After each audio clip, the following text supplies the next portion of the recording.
live here at the Dart Hall from the DPFL Live Event number 3. William Stuart, Sean Green here on the call for this weekend's action. I got to tell you, what an epic weekend this has been. Yeah, it's absolutely great. I mean, how can you be sad in a place as immaculate as this? This Dart Hall is beautiful. You know what? The players have been complaining throughout the weekend that it's been a little bit cold, but I'm feeling a little bit of heat where I'm currently standing. I'm telling you, it's a little bit warm. Yeah, it's absolutely. a little bit warm. Will, last night we had a great DPFL championship. Let's talk first how amazing that tournament was. And the setup for it, DPFL did a great job. The qualifiers on Friday night brought in Jermaine Wadamina, brought in Gian Van Veen, and then they make the finals in the event. $9,000 goes to those countrymen, $6,000 for first, which was Jermaine Wadamina. Second place, Gian Van Veen takes home $3,000, pays for the trip. Yeah, and that's pretty significant when you come in as a qualifier and earn that right. Just hoping to get into the mix and then win the title. That's got to feel pretty good, especially to get a little money for the vacation trip over here as well. It's got to feel good. Yeah, it's a work trip for us, but vacation for them. And that being said, let's get to today's action. Right, Yep. Saturday. It's a big day of events. What do we have in store for the players? So tonight we have the Premier Division playoffs. Yeah. Right now they're actually in the round robin stage and they're duking it out on, the boards. Dart Connect is where you can find that action. But let me tell you, this is going to be a good Premier Division playoffs. I must say, there's going to be some great players in the field. I mean, your Leonard Gates, and so much more. Absolutely. I can't even rattle off all the players in this because they're just so impressive. Yeah, honestly, it is a surprise to us every event that happens here, the names that are in this and how just big they are, right? We have 4 PDC pros here in this Dart Hall this weekend. The two Dutch players. We have a former world champion and Jelle Klaassen here as well. Matt Campbell's here, Canadian #1. It's really cool to see this Dart Hall. Keegan Brown mentioned yesterday in the comms that this is the best field he's played against outside of a PDC event. That's really, really high praise for this DPL event. It really is, and it just speaks volumes to where we're at with the game here in North America. I must say, it's growing for sure. It really is, and Steve Brown spoke of that yesterday with me, where he was in 2006 to where it is now. He says just volumes. It used to be a bye for the first round player that you get the North American, and now it's not. It's definitely not. And that's exciting for us, right? We don't actually do anything for that, but we're going to pretend like we do. We've just gotten into this at the right time, and to see the growth that we've had for North America, it's led to some great success and a lot of great things for us to be able to cover like this DPFL event. Definitely, and let me tell you, folks, you don't want to turn the channel. This is going to be exciting action throughout, so stay with us as we bring you the action from the Premier Division playoffs. Folks, William Stewart, Sean Green, we look forward to bringing you the action. Have a great one, guys. Good evening, everyone, and welcome to the beautiful Dart Hall at the DPFL Live Event number 3 for coverage of the Premier Division playoffs in Kissimmee, Florida at the Reunion Resort. I'm Sean Green, play-by-play commentator, joined by my partner in comms, Mr. Nick Dichiria. Nick, we're in for quite an event here in this Premier League Finals. Can you tell us a little bit about the format? Yeah, I mean, we're going to be looking at a little bit of an elongated format compared to what we have been seeing so far. So it is going to be that race to 9 style. Is that correct? Right? Is that what I'm looking at? Race to 9. I just want to make sure. Sorry, not race to 9. Best of 9. Best of 9. So best of 9 format, and then best of 11 in the finals. There we go. I was like, I feel like I just said that completely backwards than what I had in mind here, but we have some great people playing here. Yeah. And all these players, what they just did, played in a round robin to get into this. And let me tell you, the names in this field are stacked, and the competition is some of the best of the best. Yeah, absolutely. Let's talk about the competition. We have round 1 matchups. You're seeing this one. Jeff Smith, Joey Lanaugh. So Joey continues his great run of darts the past few days, taking on the Silencer, who's had a great run of darts for his entire life.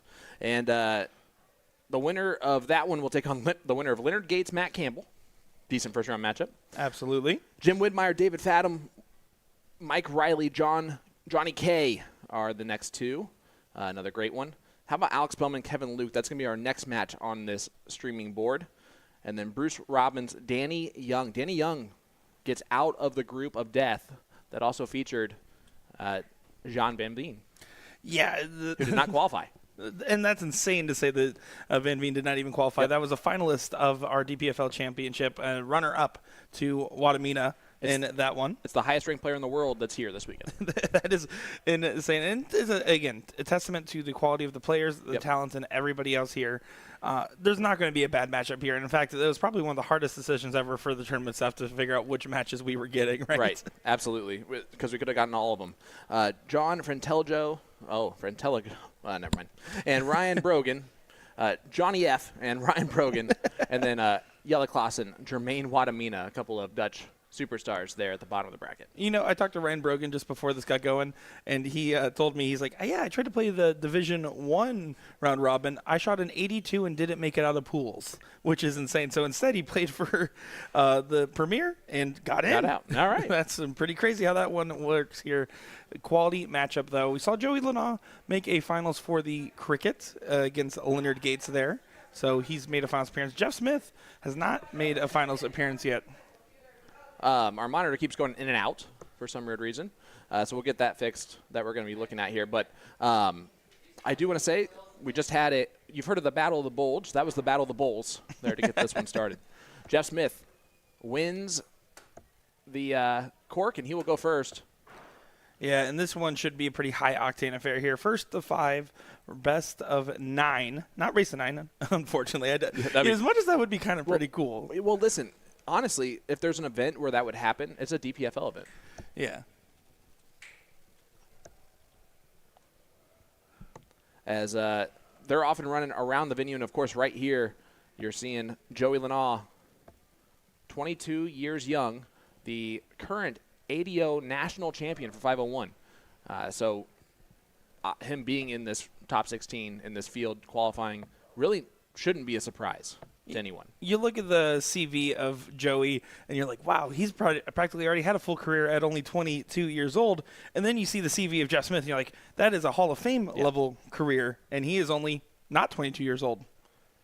Yeah, Jeff can play on the senior tour, so he's above 50, and that's all we have to say about that.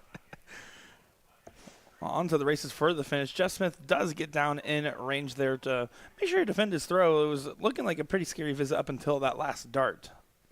Yeah, alternate start, straightforward bracket here. You said it many times. First to 5 legs, that will go until the final. The final will extend to a first to 6. The bracket is stacked. Jelle Klaassen, Jermaine Wadamina, it's already 3-2 Klaassen. And they're going to finish first. They're the 2 fastest players, probably in the Netherlands. And yeah, now it's 3-3. That's how quick they got to that point. That is insane. And I mean, look at the list here, Sean, as these guys are winding down in this leg here. Double 18 pin from Jeff Smith. Look at the list of the players here. Who do you have as your potential winner here before too many I see you looking at the current match results right now. Well, it's so tough, right? The bracket is stacked from top to bottom. I would say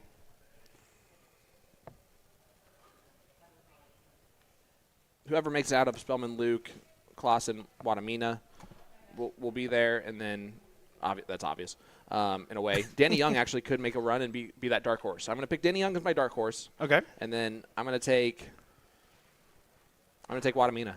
It's another event where it's very high in the prize pot. The first place here in this one is $3,000. That's a lot of clams. It sure is. It's a lot of miles that these guys would like to pay for. See, for me, I'm curious because, I mean, Matt Campbell did hit a 9-darter off stream here. I'm really curious to see if he is going to go on the run today. You feel like he's kind of due almost, especially for the level of talent he has. As far as for a dark horse is concerned, I think Danny Young is a great choice. We've seen a lot of potential out of him. Yeah, I'm going to just probably go Matt Campbell, and we'll share the dark horse today as I think that is probably the best option. Sorry, Ryan Brogan. No, buddy. That just means that I was smart in my decision making. That you agreed with me.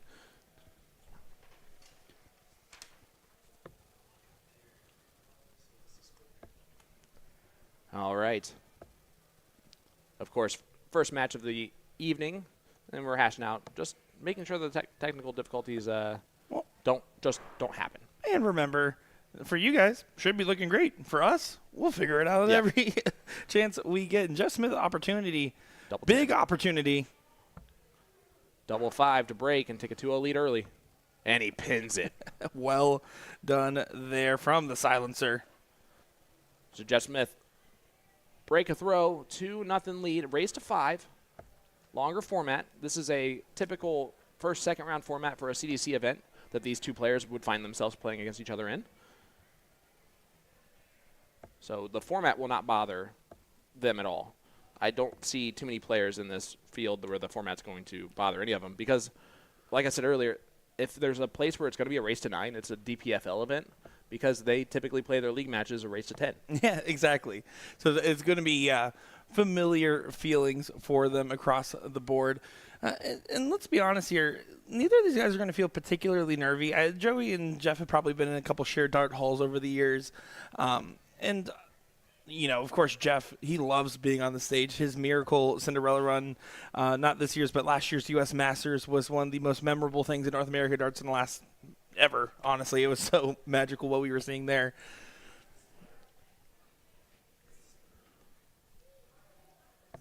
And then Joey, of course, made the stage several times already, and I'm sure he's going to be not feeling too much pressure other than, again, just wanting that little bit of money. I think it's just more so that motivation to try to get the big check. Yeah, but it's safe to say that Joey's seen the stage more often than Smith this weekend, which if you would have said that otherwise might have been a shock. Yeah, well, and Jeff had a lot of screen time last year at DPFL on some very memorable moments from him there. He's just trying to make sure to do solid performance. You know, he has the wife here with him as well, Rachel. It's a little bit of vacation, a little bit of work, right? Yep. That's kind of what this event is. 149 left, not going to go. So Lenal is going to get a chance to break with 87, and this to break right back on the silencer. It might only be one dart at the bull. It will. Bullseye. And just a bit outside. So 90 left for Smith. Typically, in this situation, you go 20 bullseye. That's got to be annoying for Smith, being on his favorite segment there, unable to take it out. I was actually almost waiting for him to go single, double, double if he missed the single. 7 for double 8. Now it's going to be double 4. And was I wrong? You were. Okay, cool. Oh, I was looking at the wrong score. I apologize. It's okay. Apologize completely. I was looking at Jeff Smith's It doesn't remaining matter darts. who's doing the spotting. Dear Lord. Sean Green or Nick Dichiria will throw them I off there apologize, one everybody. way or another. I was going to say, I was like, that math doesn't sound right, but that was him following me, and I apologize greatly. 3-0 lead for Smith. Joey's got to get running here quickly. and that's a good start to this leg, right? I mean, he's trying to get himself into a comfortable position. You see the separation here. We've talked about the John Part rule plenty of times this weekend, but it really is the precedent that needs to be set, because if Joey does start rising here, maybe grabbing an extra leg or two, that's just going to motivate Jeff to even further press his foot on the gas pedal. And that's a 180 from Joey Lenaw. The scoring power is definitely there for the 22-year-old. It certainly is. And these guys aren't really coming into this event particularly cold. You have to think they just played a round robin to get to this point. Some of these players participating in the Super Cup this morning as well. Yep. Only 60 from Joey, though.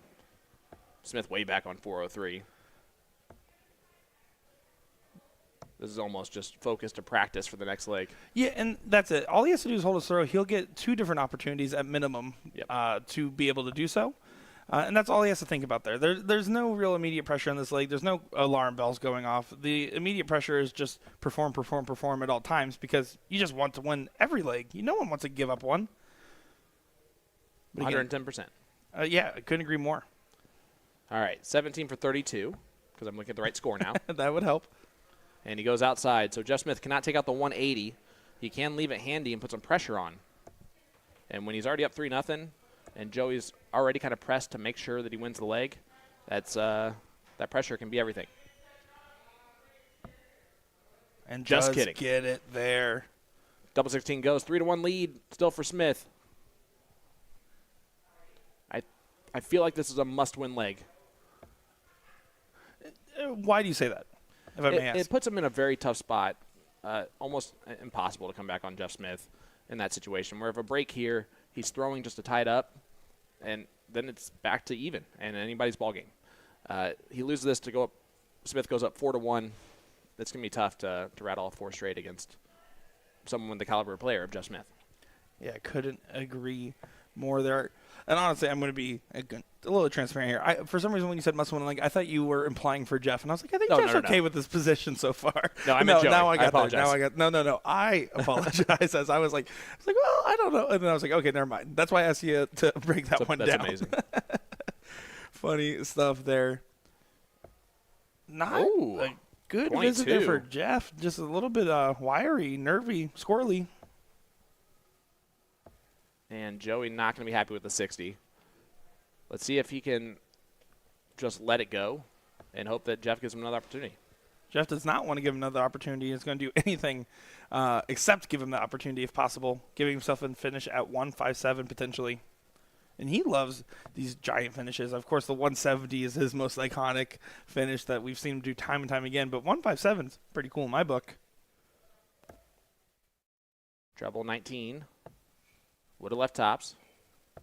Yeah, I scripted it. Did you not read the script before this match? I did the whole thing there to build it up. Well, he's still on 60 with Joey back on 232. So 60 goes, it doesn't matter. 2 darts for it. Double top. Over to the 10. And it does go for Jeff Smith, silencing any questions about that leg. Danny Young currently up 4-1 on Bruce Robbins outside of the streaming, right outside of the stage. Leonard Gates, Matt Campbell, 2-2 scoreline currently. Mike Riley, Johnny K, 1-0 to Mike Riley. It is also mentionable here. Your pick for the win is out in the first round, losing to his fellow Dutchman in Klaassen there in a 5-4 shootout there. So I'm sure that was probably a banger of a match, as these all are for the record again. Absolutely. Yeah. And then how about Widmeyer over Fathom, 5-0. Wow.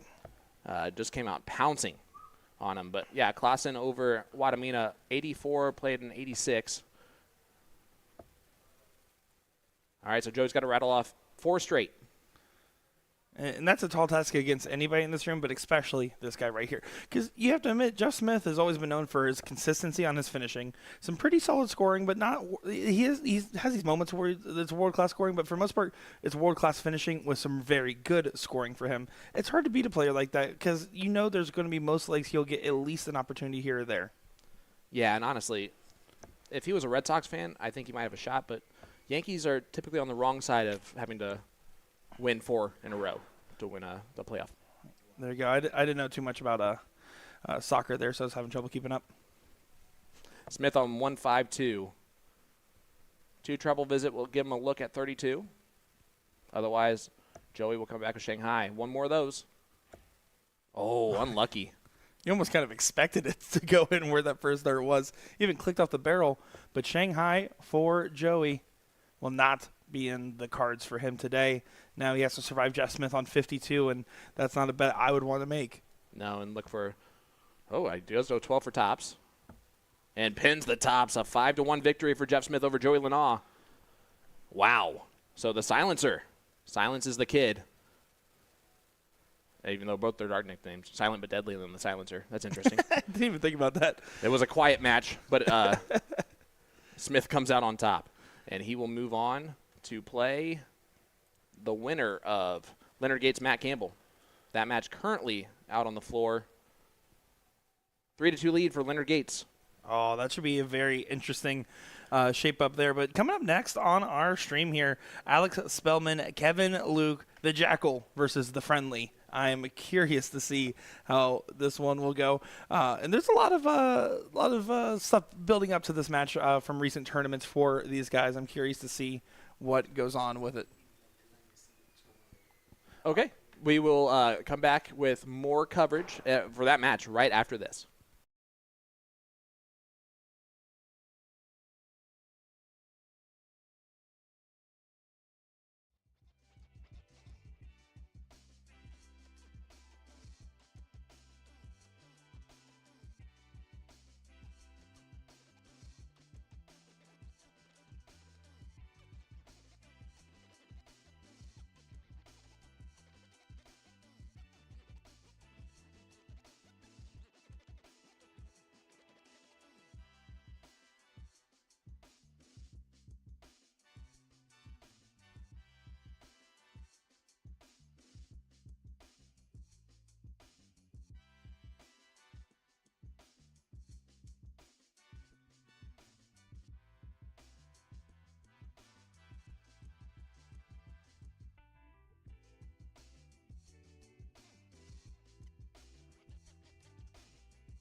Welcome back to the Premier Division Playoffs here live at DPFL Live Event number 3 here in Kissimmee, Florida. Sean Green, Nick Dichiria. Nick, that first match that we just saw was a 5-1 victory for Jeff Smith. The silencer takes out Joey Linaw. Now we got another doozy. Alex Spellman, the Jackal, taking on the friendly, as we like to refer to him as, Kevin Luke. Yeah, repeat matchup of what was actually one of probably the most consequential or beneficial matchups, depending on your framing of it, of the ESPN Invitational Shootout. We've alluded to it a few times as these are both ESPN athletes. Yeah. Kevin Luke in that. Now, granted, this was a soft tip match, but Kevin Luke did hit a 9-darter there and basically took everything out in 15 or less, and a lot of 12-darters in it there as well. Kind of just threw the book at Spellman, and Spellman actually talked about that match in depth on his personal recap of that event. One of the things where it kind of just put him into the bottom bracket. He didn't get out of that rut that he kind of felt like he started to get in. And Kevin Luke ended up going on the run and making it all the way to the finals of that event on the ESPN, the Ocho show that they did. Yeah. In this weekend, there's been a lot of success for both of these players. They both played semifinals and pretty big events. Spellman did that last night in the DPFL Championship. Kevin Luke did that the night before in the big tournament there. So both these guys, recent success. Kevin Luke also the current CDC match play champion. Spellman is Alex Spellman when it comes to the CDC, typically dominant. Kevin Luke, Super Cup 1 finalist today as well. There you go. To Hossie Hicks. Yeah, so the game is there. I will tell you that Alex Spellman is trying to figure out how to lose or how to win a little bit uglier. He's kind of, I think he's hit a little bit of a wall on his scoring, so where it's just not nearly as strong as it has been, probably about even in the last month and a half. However, his 82 average still got him through the field quickly and safely in that round robin. Well, you also have the factor in with Alex Spellman. He's a very methodical player. And when you have those players that analyze every aspect of their game, there's going to be times where everything clicks, and when something's out of sorts, it can potentially snowball. Another one of those. Double 8. Doesn't quite go. He's not happy with that last start there, as those first two were pretty much perfect. Kevin Luke now with 84. Ooh, that's tough. Because now you got to hit a treble and does not do so. So won't even get a look at a double from that. That's a mistake. Yeah, and he would say that too, right? You're not going to be happy with a dart like that. But now down to double 2 for Spellman. Does go ahead and get himself out of that situation there. He did not want to get an early break in from Kevin, and honestly, he's going to feel a little lucky that even happened where Kevin did not even get shot at double in his previous visit. Yeah, I will say that today, this evening, Kevin Luke is only averaged 77 this morning in the main event. You have Spellman trying to stack on top. Yeah, and starts off pretty well there. Kevin Luke, a little bit of a slack open, and really right now his scoring is a little bit off. And even into this turn, first 2 darts were just not quite tight enough, like where you would typically expect for Kevin Luke to be. And we say that because right now he's really kind of trying to resubmit himself as saying, hey, I'm a top shot. I can win stuff, and I'm not an underdog more as often as people like to say I am. And he absolutely has earned the moniker of being one of the best shots that we have here in the States. Debatably the best left-handed player? Danny Lobby. I said debatably.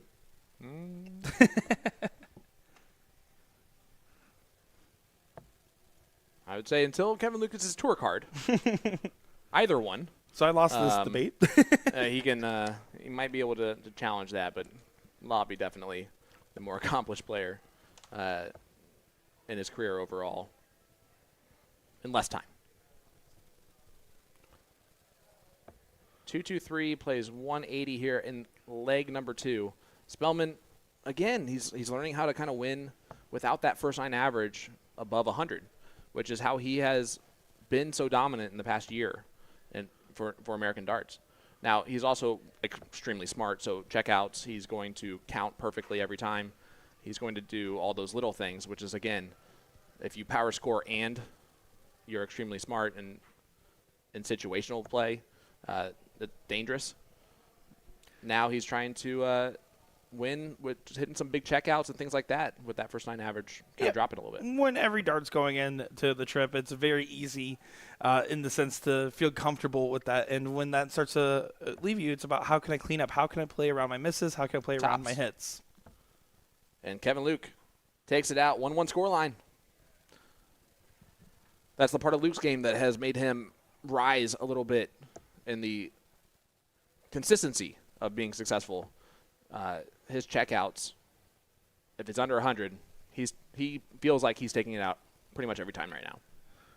And it's important to know with Alex Spellman's career that he really didn't expect it to last this long. He quit his day job, had some savings, had a nest egg, and decided to go and play and try it out for a couple of months, have some fun with it, and then drop it all together. And that couple of months has turned into a couple of years at this point, where he's kind of just been staying at the not only just the relevant level, but at the top of the level as well, and just playing incredible. Scott Hanisch getting on stage there. He's got to be careful. He got up there a little quick. He got up there a little shuffle step quickly. He did. And there is a marking on that floor to remind us all how Scott Hanisch fell yesterday. I guess my question, going back to earlier, there is Alex Spellman. Do you think he's almost out of the honeymoon era of that, of him kind of getting over that clip, or where do you think he's at right now? Of course, he's been out of that for a while. His success started for the CDC in 2021. That's 3 years ago at this point. So honeymoon-wise, he's definitely far past that, to the point where he has really accomplished everything that you can as a North American, minus being a PDC Tour card holder playing over there. He's won a Continental Cup. He's won a Cross-Border Darts Challenge. He has played the World Darts Championship, averaged 98 in a loss to Ryan Joyce. After that match, I had the privilege of watching Ryan Joyce look at Alex Spellman and say, usually I very rarely tell someone that they finished better than I did, and you sure did. And speaking of finishing better than I did, Spellman, he was going to hit it until you said that. Possibly. But Kevin Luke at 182 means that there's not really much punishment for that not going. Not that the 144 is supposed to go every time, but Kevin Luke has to at least leave himself a finish. Does do so, but it's not anywhere near where you would expect it to be. No pressure for Spellman. No pressure. Double 16 for the win to get 2-1 advantage. Holder throws across the board potentially.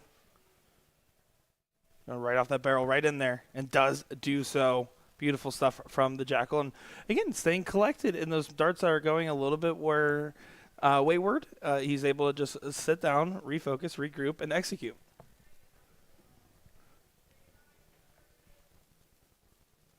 We have 5 match results to bring you on the top 16. That does include the Jeff Smith 5-1 victory over Joey Lanaugh. Leonard Gates 5-2 over Matt Campbell, averaging 92 in that one. So my pick's out too now. Yep. We're 0 for 2. 0 for 2. This is why we that's a 180 from Kevin Luke. Do this job. Jim Widmeyer 5-0 over David Fathom. Danny Young beats Bruce Robbins, the Buffalo 5-2. John Frantangelo, I'm going to have to learn how to pronounce his name because that's our next match on stream, defeats Ryan Brogan 5-0 in that one. And then Yella Klassen defeats Jermaine Wadamina 5-4 in the last leg decider. Oh, Kevin Luke gives us another one on there, loading up a maximum. Back-to-back for Luke. And this is where Kevin Luke's it is a hole to throw, and it's been hole throws across the board. But if he starts continuing the scoring into the next leg and the legs thereafter, Alex Spellman's going to be in a little bit of trouble here. 8 does go. 12 dart leg there for Kevin Luke. And again, that combination, 2-dart combination, treble to double. He hits the treble in the first dart to give himself an opportunity at 2 darts at the double. That's the part of his game that he has really honed in. And Spellman finds his first 180 of the match. So now they're starting to fire. Yeah, all across the board. When one goes, the other one follows, it seems. And those look good from Spellman. And it's scary when he starts finding the bed like that because you know he can just find it time and time again. The benefit of being an analytical player is once you figured out what you're doing, you're usually good to go there, smooth sailing for a little bit. Great cover shot on the 17s on dart 3 to set up 230. And Luke, unfortunately, Gets rid of the 21 off his 421 score line. Not ideal. Yeah, left some to be desired. Again, right now, I mean, these guys are kind of finding that the situation where they're just holding throws, waiting for an opportunity to really break. But there hasn't been a great opportunity for a break. I think then the first 2 legs where they were still kind of warming up would have been that chance. And right now, it just seems to be holds across the board.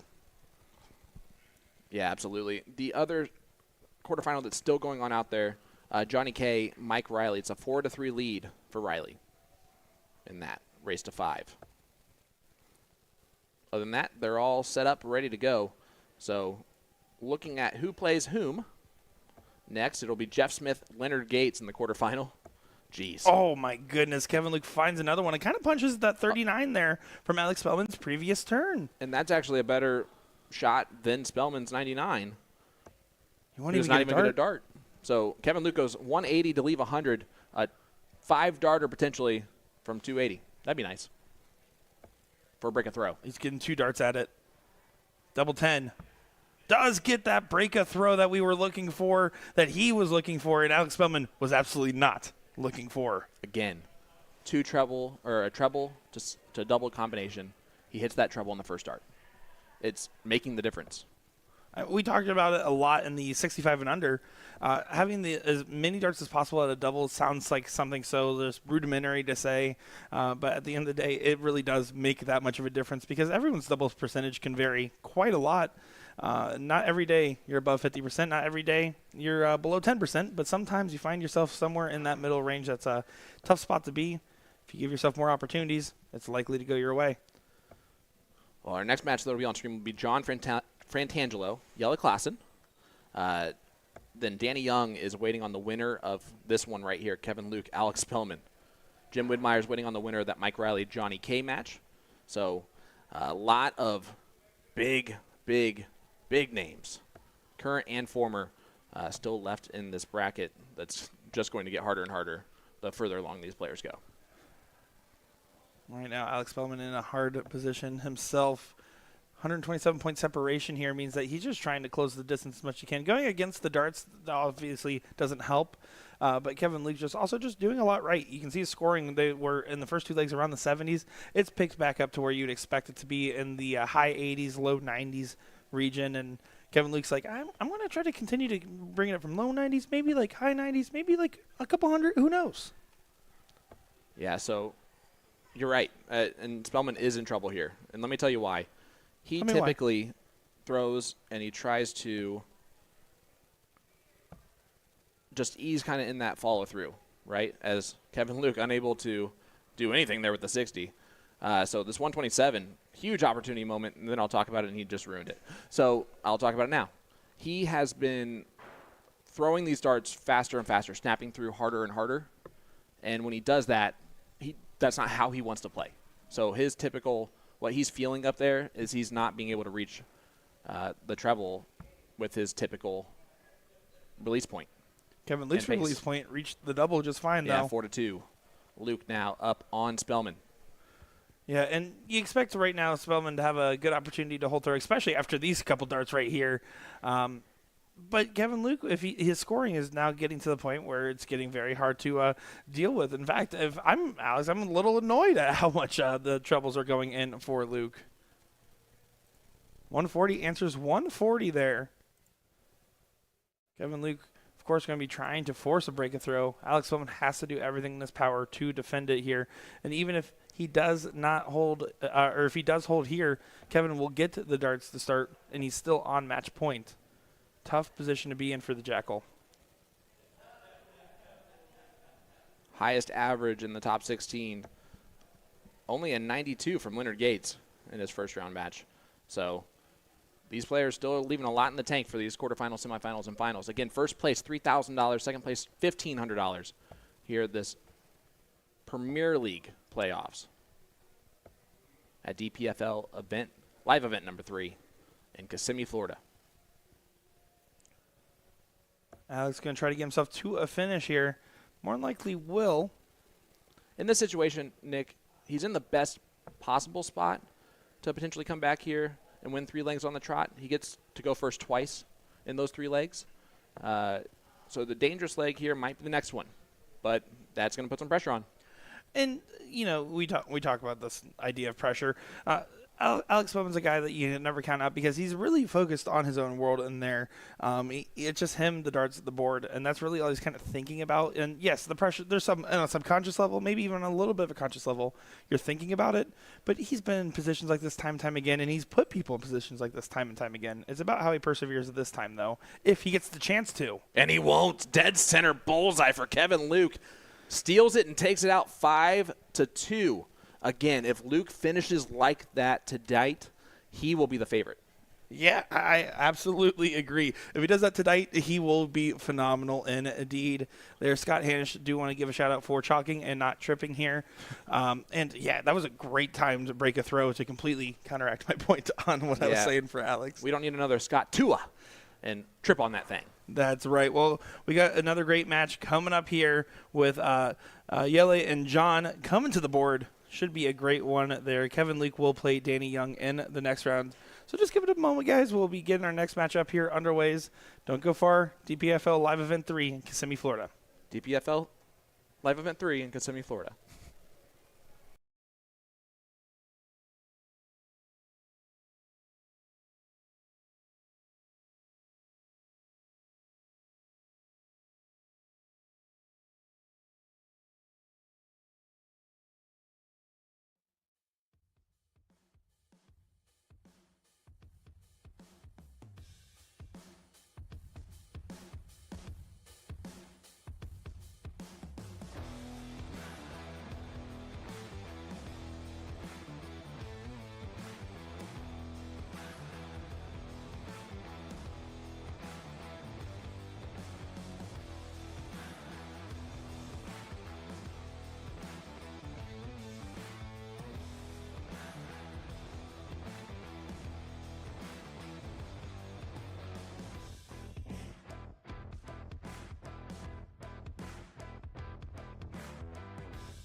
Luke Humphries is the greatest darting force on the planet. Bullseye. Oh, we got one. The fish has been landed. We know he's too good. The world #1, world champion. Incredible stuff. Let me tell you about A to Z Darts. We're a specialty dart store with over 10,000 different products. We create in-depth videos and blogs to help improve your game and showcase our products. We give helpful advice on how to practice darts, the fundamentals of form and mechanics, and how to make better decisions when purchasing your darting equipment. Whether you're brand new or a seasoned player, we try to provide fun and informative content. I'm Jen, the creative director for A to Z Darts. I've been playing for over 10 years and I've traveled the world competing in and promoting the sport. This is Will. He runs our live streaming company, USA Darts, and travels the globe as well to broadcast major darting events and interview PDC players alike. You'll find over 2,000 different sets of darts on our website. Guessing right now you're pretty interested in our resources? Learn about form, throwing mechanics, practice routines, scoring and grouping, checkout methods, cricket strategy, and much more. Visit a-zdarts.com to take advantage of our blog or follow us on social media at AZDarts today.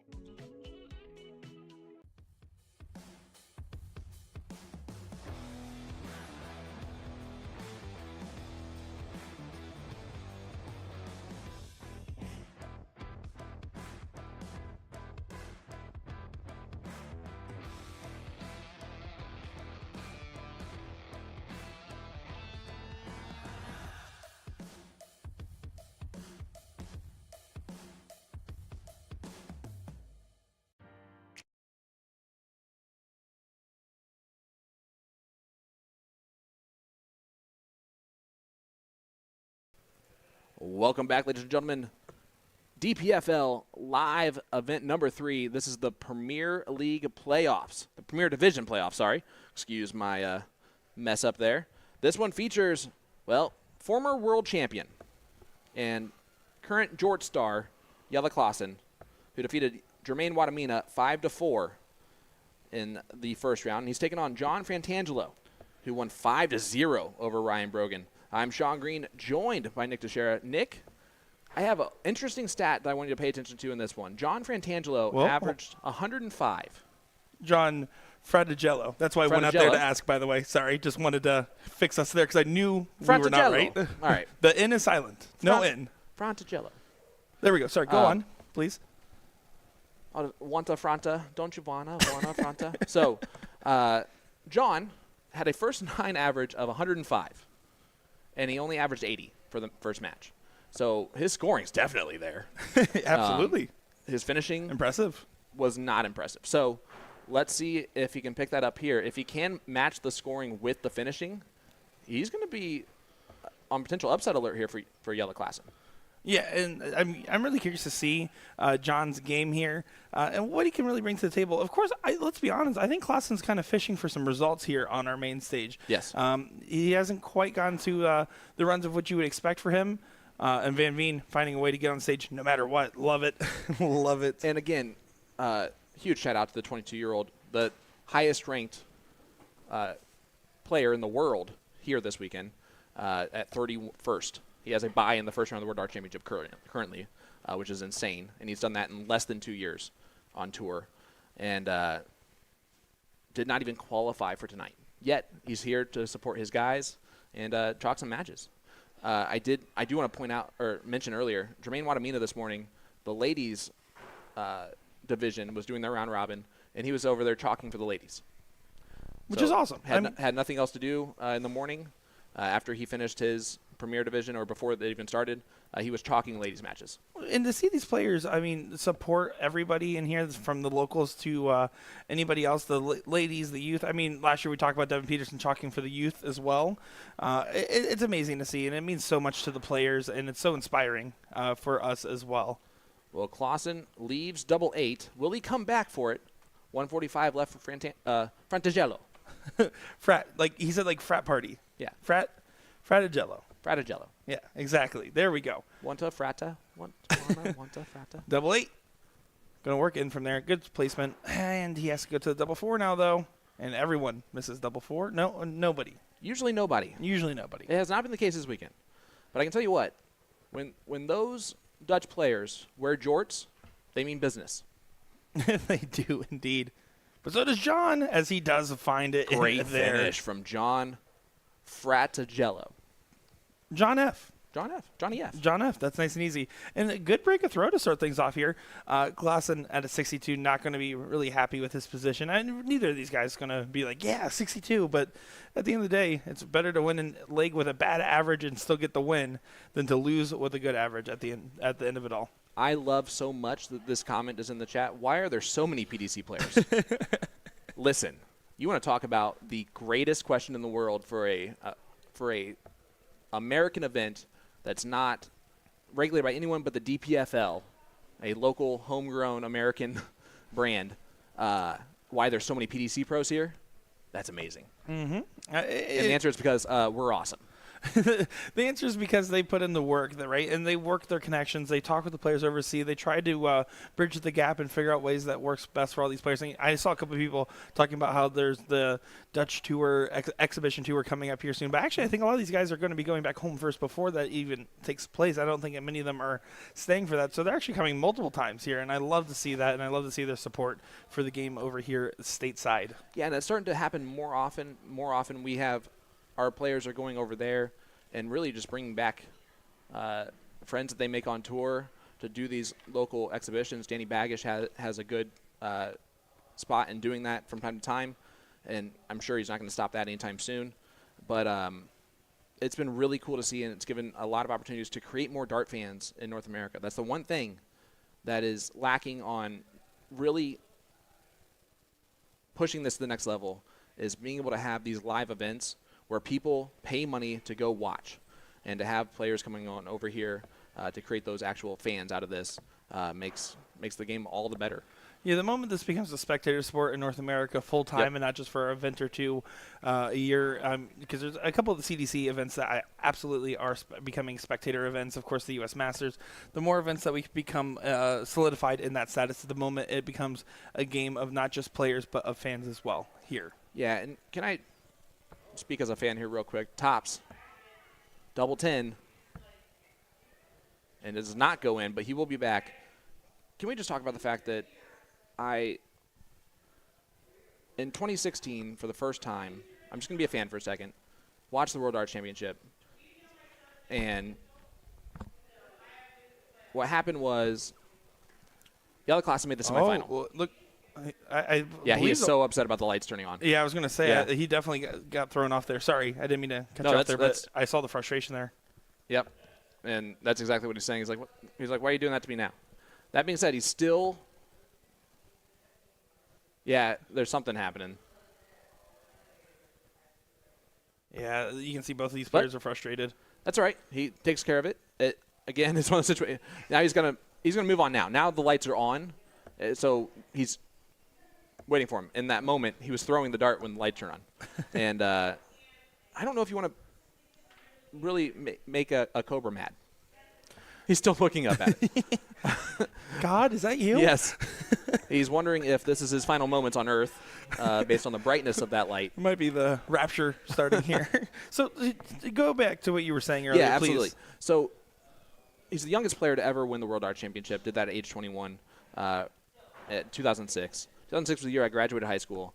I started watching darts for the professional game overseas in 2016, and one of my first memories is Jelle Klaassen in the semifinal, how fast he threw, how easy he made the game look from time to time. It honestly was really special, and this is really special to kind of have a full circle moment as a dart fan from Indiana who is just lucky enough to call one of his matches, and it means a lot. No, I mean, I agree. I can absolutely understand that. I know for me, it was actually, funnily enough. Do you know the first dart player that I was a fan of?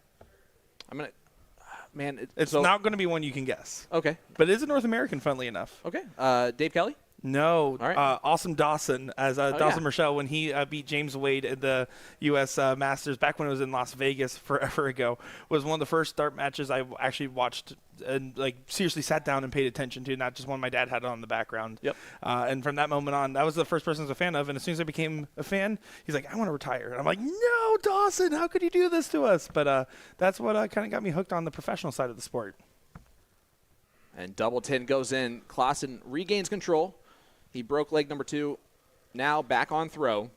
Ahead 2-1. First to 5 legs. This is the quarterfinal. Again, to run down the payouts here for this event. First place, $3,000. Second place, $1,500. Just by qualifying for this, you got $100. The quarterfinal is only $300, and then it really jumps: $750, $1,500, $3,000. And for Klaassen, who was the only Dutch player to not have the great success last night in the championship, he's going to want to make sure he has some bragging rights too. He certainly does. And you can see right now, I mean, the average-wise here, not where he would want to be and where you'd expect him to be, but the legs where he is on, he is not, it's not even close almost. Like, he is getting on these either full breakaways or he's just trailing. And if he dials it in just a little bit and kind of gets it all to come together, he is absolutely a lethal threat here. And Frat's holding his own. Let's be completely fair to him. He's struggling in his average, especially compared to what he shot all morning, what he shot in the first round even, which was an 81, and it could have been way higher if he would have finished better. So he's struggling, but still staying right with Klaassen, and sometimes in front. He's going to get the first look at a checkout here after 12. The effect of playing on the stage is something of note, right? It will either raise everybody or lower everybody, and it has no bias in how it does it. Yep. All right, just to give you a quick update on the other quarterfinals going on. Johnny K up 1-0 on Jim Widmeyer. These are all mixed in with the other all the other divisions as well. Going on currently. So I'm trying to look through them and find them. So I apologize for that, and that seems to be the only ones going on. Danny Young, Kevin Luke about to get started. Ooh, just on the outside. Clausen, a good look at a break to take control of this. Going to get a dart. Tops. Ooh, just below the wire. Frat has to hit this. Yeah, the pressure is on Frat here. If he doesn't collect this leg, he's going to be in serious risk of a potential runaway, and he does collect it there. And that's all that matters. Again, it doesn't matter that it's a 63 average. It doesn't matter anything else other than that you got the leg and you hit the winning double. Yep, you hold your throw. Last thing to decide, you never know. That's right. And me, I don't hold my throw at all. Not once. So we always know. We always know. He gone. Frat came out of one of the, we're going to say it. The players would call it a weaker group, okay? We're just going to call it what it is for this Premier Division. However,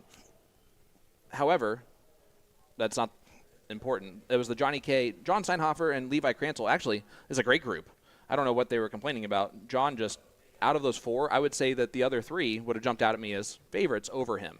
So for him to finish top of that board, give him some success heading into this. His 3-dart average, though, only a 68, and that's why they're saying it was a weak room, because none of those guys averaged above a 60-something.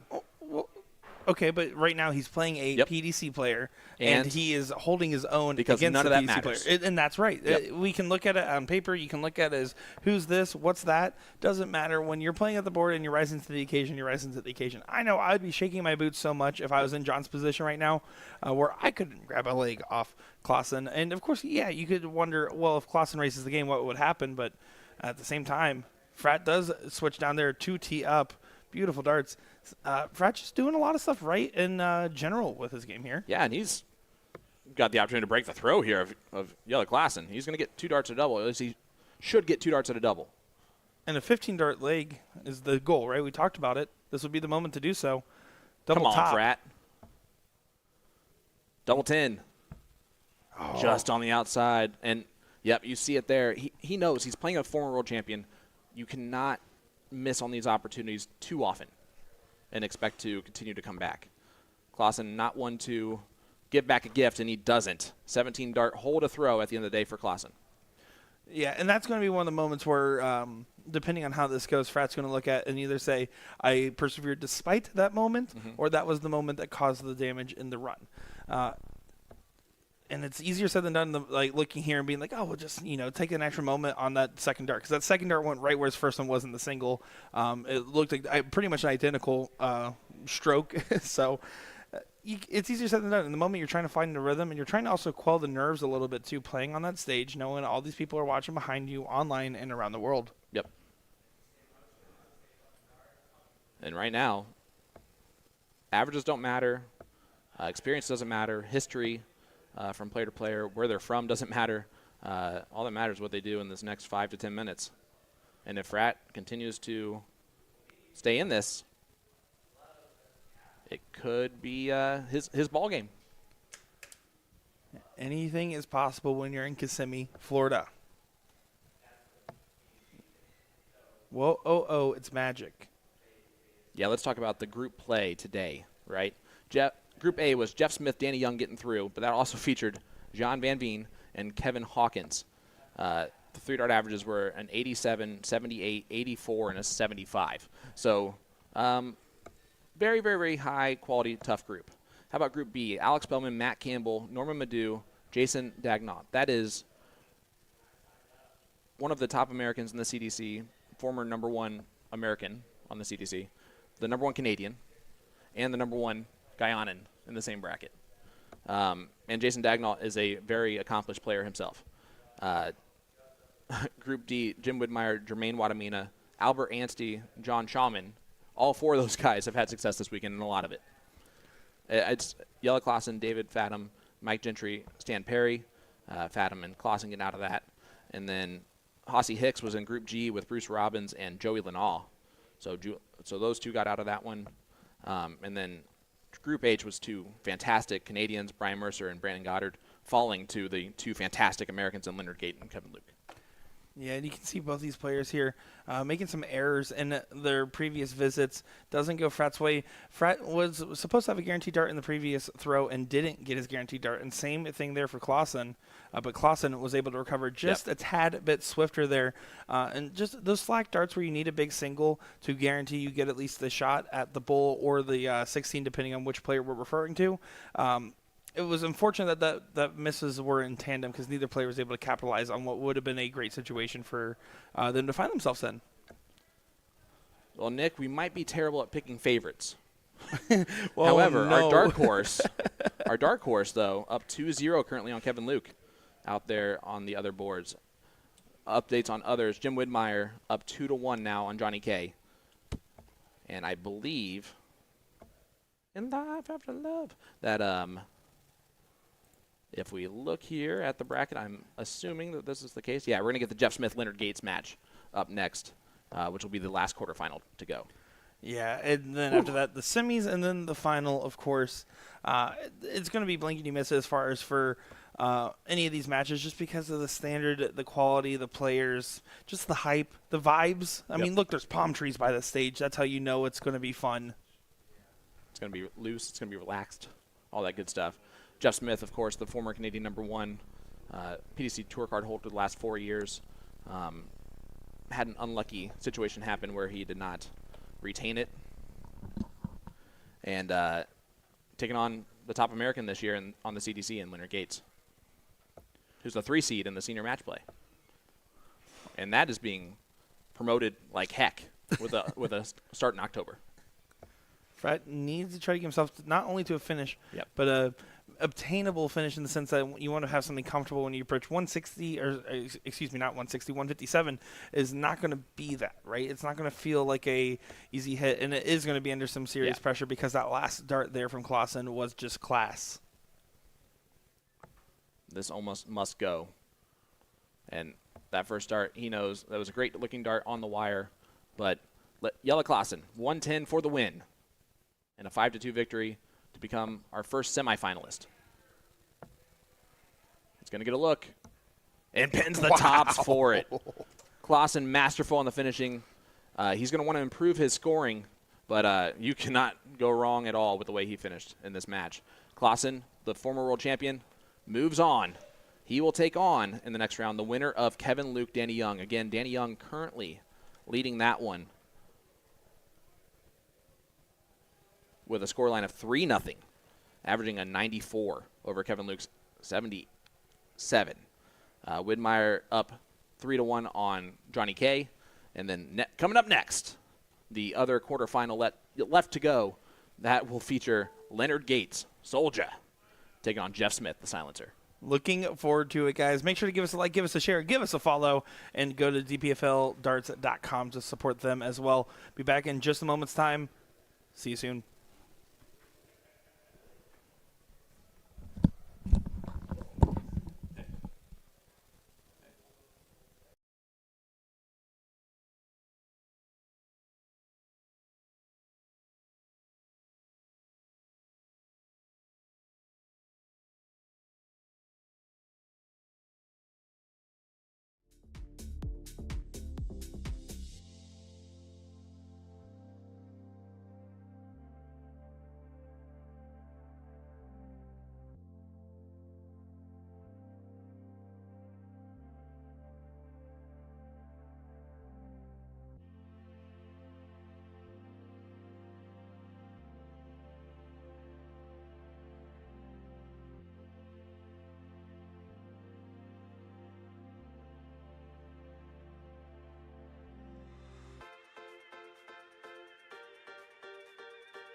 Welcome back to the DPFL Live Event number 3 here in Kissimmee, Florida.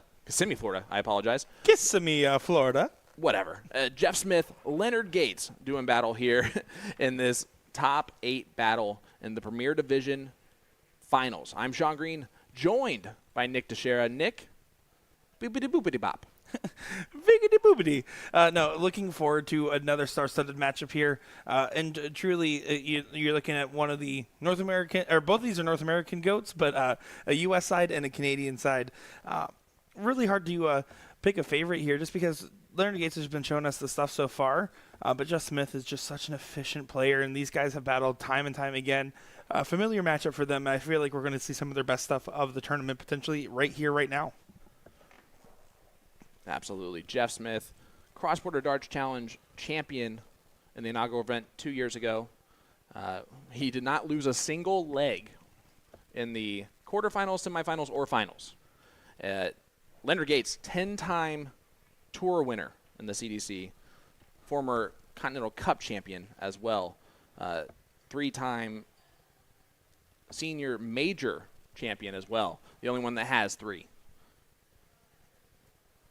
So what I'm trying to say, Nick, is it's going to be hard to find 2 more accomplished North Americans that are in this room this weekend. They're in this room in particular, absolutely. It just what these guys have done for the North American game is pave the road for all these new players that are really making these runs that we see nowadays. We talk about it like there was a big wave of growth when we saw the Danny Baggish tour card effect. I really do believe that was one of the door openers. 36 left. Wants to get it.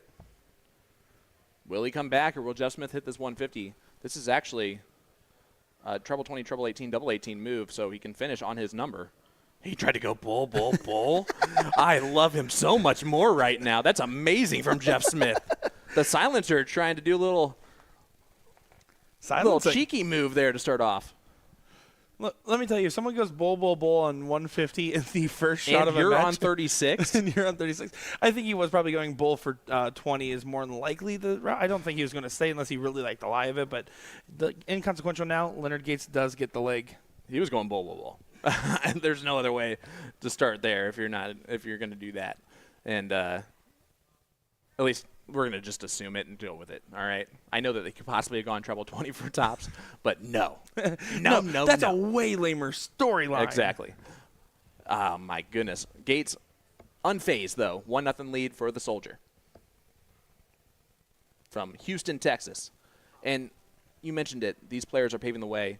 It is no surprise that in both of these players' home areas, it is a massive – It is a massive, massive dart community. And it is dictated by the fact that they have great ambassadors in the game in that area. Like Leonard Gates, like Jeff Smith. And on top of that, I mean, these guys are people that travel to several different competitions. They go to all these different floor events. It's not just the big ones. It's not just the big onstage fancy, bright lights, big camera moments. They're at the local comps. They're at this level building up this game. Like you said, there's a reason why there's a hotbed in Houston. It's because of the stuff that Leonard Gates has done. Same thing for Jeff Smith up north. Yeah, I'm not positive, but I'm pretty sure there is not a single event that Leonard Gates has not played from around the world. That might be true. If there's a local blind draw in Berlin, I bet Leonard Gates has played in it once. Well, yeah. I mean, we've seen him travel. He goes everywhere. He's gone to the Asian countries, the European countries. He's gone everywhere, and he wants to continue to go everywhere. He has made this his profession here in North America. One of the very few that can actually pull that off without those big prize funds of the PDC. And every day, I mean, competitions like the DPFL Live Event and other competitions are starting to get to the point where there is more opportunities and more money in the game and more chances for these players to have a full-time career while living in North America. Gates goes 54-42. I love that route. Smith again on 150. Do it again. No way. No. Okay. It's a little bit different when you're trying to hold your throw than when you're trying to break the throw, right? No. Soldier for a break a throw and a 2-0 lead over Smith. And he pins tops easily, does Soldier. gets a jump on this early on, 2-0 up. Pretty good stuff for Leonard Gates, and it just showing that form has been solid from him, and it continues to be solid. We have our other 3 semifinalists confirmed. First of all, huge shout out. I want to give Danny Baggish an opportunity. Earlier, he gave his prediction. He said it was going to be Kevin Luke versus Leonard Gates in the final with Leonard Gates winning. Well, Kevin Luke's out. He lost to Danny Young in the quarterfinal. So it'll be Danny Young, Jelle Klassen in our first semifinal. And then the second one is Jim Widmeyer taking on the winner of this. Yeah, and just remember, whenever a USA Darts person picks somebody, it seems to be a bad luck, unless you're a dark horse, apparently. Well, listen, our dark horse picks have been beautiful. Yeah, no, phenomenal even. And Jeff Smith, he's looking a little shaky here. Yeah. I mean, he's not going to be happy. We Not talked throwing about how, that's really what it needs to be said, right? Yep. It's just point blank. It's not well, especially to his standard. And you mentioned earlier the stage. Some players just have a little bit of a different feel compared to normal. I cannot remember who it was yesterday, but told me that he thought the stage was it seemed like he had to throw the dart a little bit harder, a little bit further away from that treble. And again, it's probably mental, but it's always just in your mind. Well, Alex Spellman did a whole diatribe about this the other day, talking about the differences in stages across these USA competitions, and he says that he supports them. Like, you want to have these stages, you want to start to continue to that path of legitimizing everything, but at the same time, some of these stages are better than others. I actually do think this one's probably one of the better ones that I've seen. I would agree. Overall, and just the entire look of it, it actually does give that like major vibe especially when you see that wide shot right there. Looks beautiful. All right, if there's anything that's going to spark some darts here from Jeff Smith, it might have been the 170. Not going to take it out. Of course, notorious for the 167 in the U.S. Darts Masters to defeat current world champion Luke Humphreys in the semifinal to make the final. I have not ran around a hotel room faster in my life than I was celebrating that. Jeff Smith, 70 left, treble 18. He might switch to leave the double 18. Nope, he goes to 32 and goes just inside. Maybe he might have. I'm a little bit confused. He usually will try to leave the double 18, and he could have there. Yeah, that's normally his favorite, as Leonard Gates does go 3-0 up. But regardless, those last darts at doubles, those last 2 darts that he threw in that throw even, normally darts that go his way. Normally that's where he makes his legend, his namesake, is through getting just nice, clean, consistency finishes. There it just wasn't to be found. Absolutely. And David Fathom actually in the chat, one of the players that's played on this stage many times now. We have not. So he says floor's a little uneven right at the toe-aki from where he stands or kind of where the players do. I will tell you that knowing that information ahead of time will help the player adjust to that quicker. And at this point, both these players used to the stage should be pretty familiar with that little tidbit. And huge shout out to Alan Palmer, Canadian, who is here working with the DPFL, does a lot of the commentary and things like that, and chalking this one. Yeah, I love it when the staff and people that are here volunteering or working the event take the extra time to help out and take part in helping the players. Look at this, Leonard Gates really just starting to get into his top form. They're peaking right over the 90 range now and set himself up for a potential 4-0 lead in a race to 5. You just wouldn't expect it. No, not at all. You couldn't have called that. No, never. The best commentators wouldn't have the guts to call a 5-0 over Jeff Smith match. That's impossible. Oliver Guten Tag says good morning from Germany. I do love that Leonard Gates chose to stay looking. It's very late over there. Looking at 183 for Jeff, decided to stay to go ahead and tee up. There's no reason to go for the bull there. Smart decision, and he's going to try to execute here in full. Soldier is up 4-0 over the Canadian. Yeah, beautiful stuff. And Jeff, I think... Gentleman. Yeah, of course a gentleman, but you can see he's talking to himself a little bit there. I think he's extremely frustrated. Oh, yeah. Personally. Not that, I mean, he's averaging an 80, but an 80 for Jeff really does feel like his C game almost. C-. It's a bad game for him. The greatest game I've ever played in my life. Bad game for Jeff Smith. And Soldiers capitalize on it. He hasn't slowed down at all. He's not gone down at all in form. He's stayed consistent in the 92 range, which that's why Jeff Smith's fist bumping every time. Also, he doesn't want Soldier to know he's frustrated. Yeah. And for Jeff Smith, right, he's one of those players that he doesn't have as many averages over the 100 and below the 80. For him, it's all about that consistency. He's always like 85 to 95. He's always in that wheelhouse pretty consistently. So to see him dip below for multiple legs in a row now is definitely cause for concern for himself. And one of these things where he's run out of time to work it out is either he wins out from here or he calls it a day for DPFL. He's going to call it a day. I don't see Leonard Gates slowing down at all, and I don't see Jeff Smith having the time to recover enough. If it happens, I'll eat my words, and I'll be happy to do so. I don't see it happening in this, and I would say that 95 to 100% of the people following along probably feels the same way. Jeff will not believe that. He'll believe that he can still come back and win this, but he's got to start finding a little bit more consistency in his range. Soldier's going to take a look. Soldier's going to take a look. Bullseye. Jinx, he owe me a Coke. Leaves 25. Will he come back, or will Smith take out this massive 160 just to save his skin? At this point, you might want to unscrew the silencer and just start shooting anyways. That may be the point that is needed here. No matter what, right now, if I'm Jim Wood and I'm watching this matchup, I'm thinking, I could take one of these guys right now. Jim Wood's been playing some great darts. And Leonard Gates is going to be the guy he has to play. Playing better darts, that's for sure. Leonard Gates, a 90.5 average and a 5-0 victory over Jeff Smith. Wow, what a performance so far from the Soldier. He will take on Captain America in the semifinal. In the second semifinal will be Danny Young taking on Yella Klassen. We will be featuring both of those, Scotty Johnson. And then we'll have the final after that. So, guys, don't go anywhere. Don't go off the screen. You stay right here. You watch these matches. It's going to be phenomenal, and we're excited to be bringing you guys some great stuff in just a moment's time. We'll be back in just a moment. Don't go anywhere.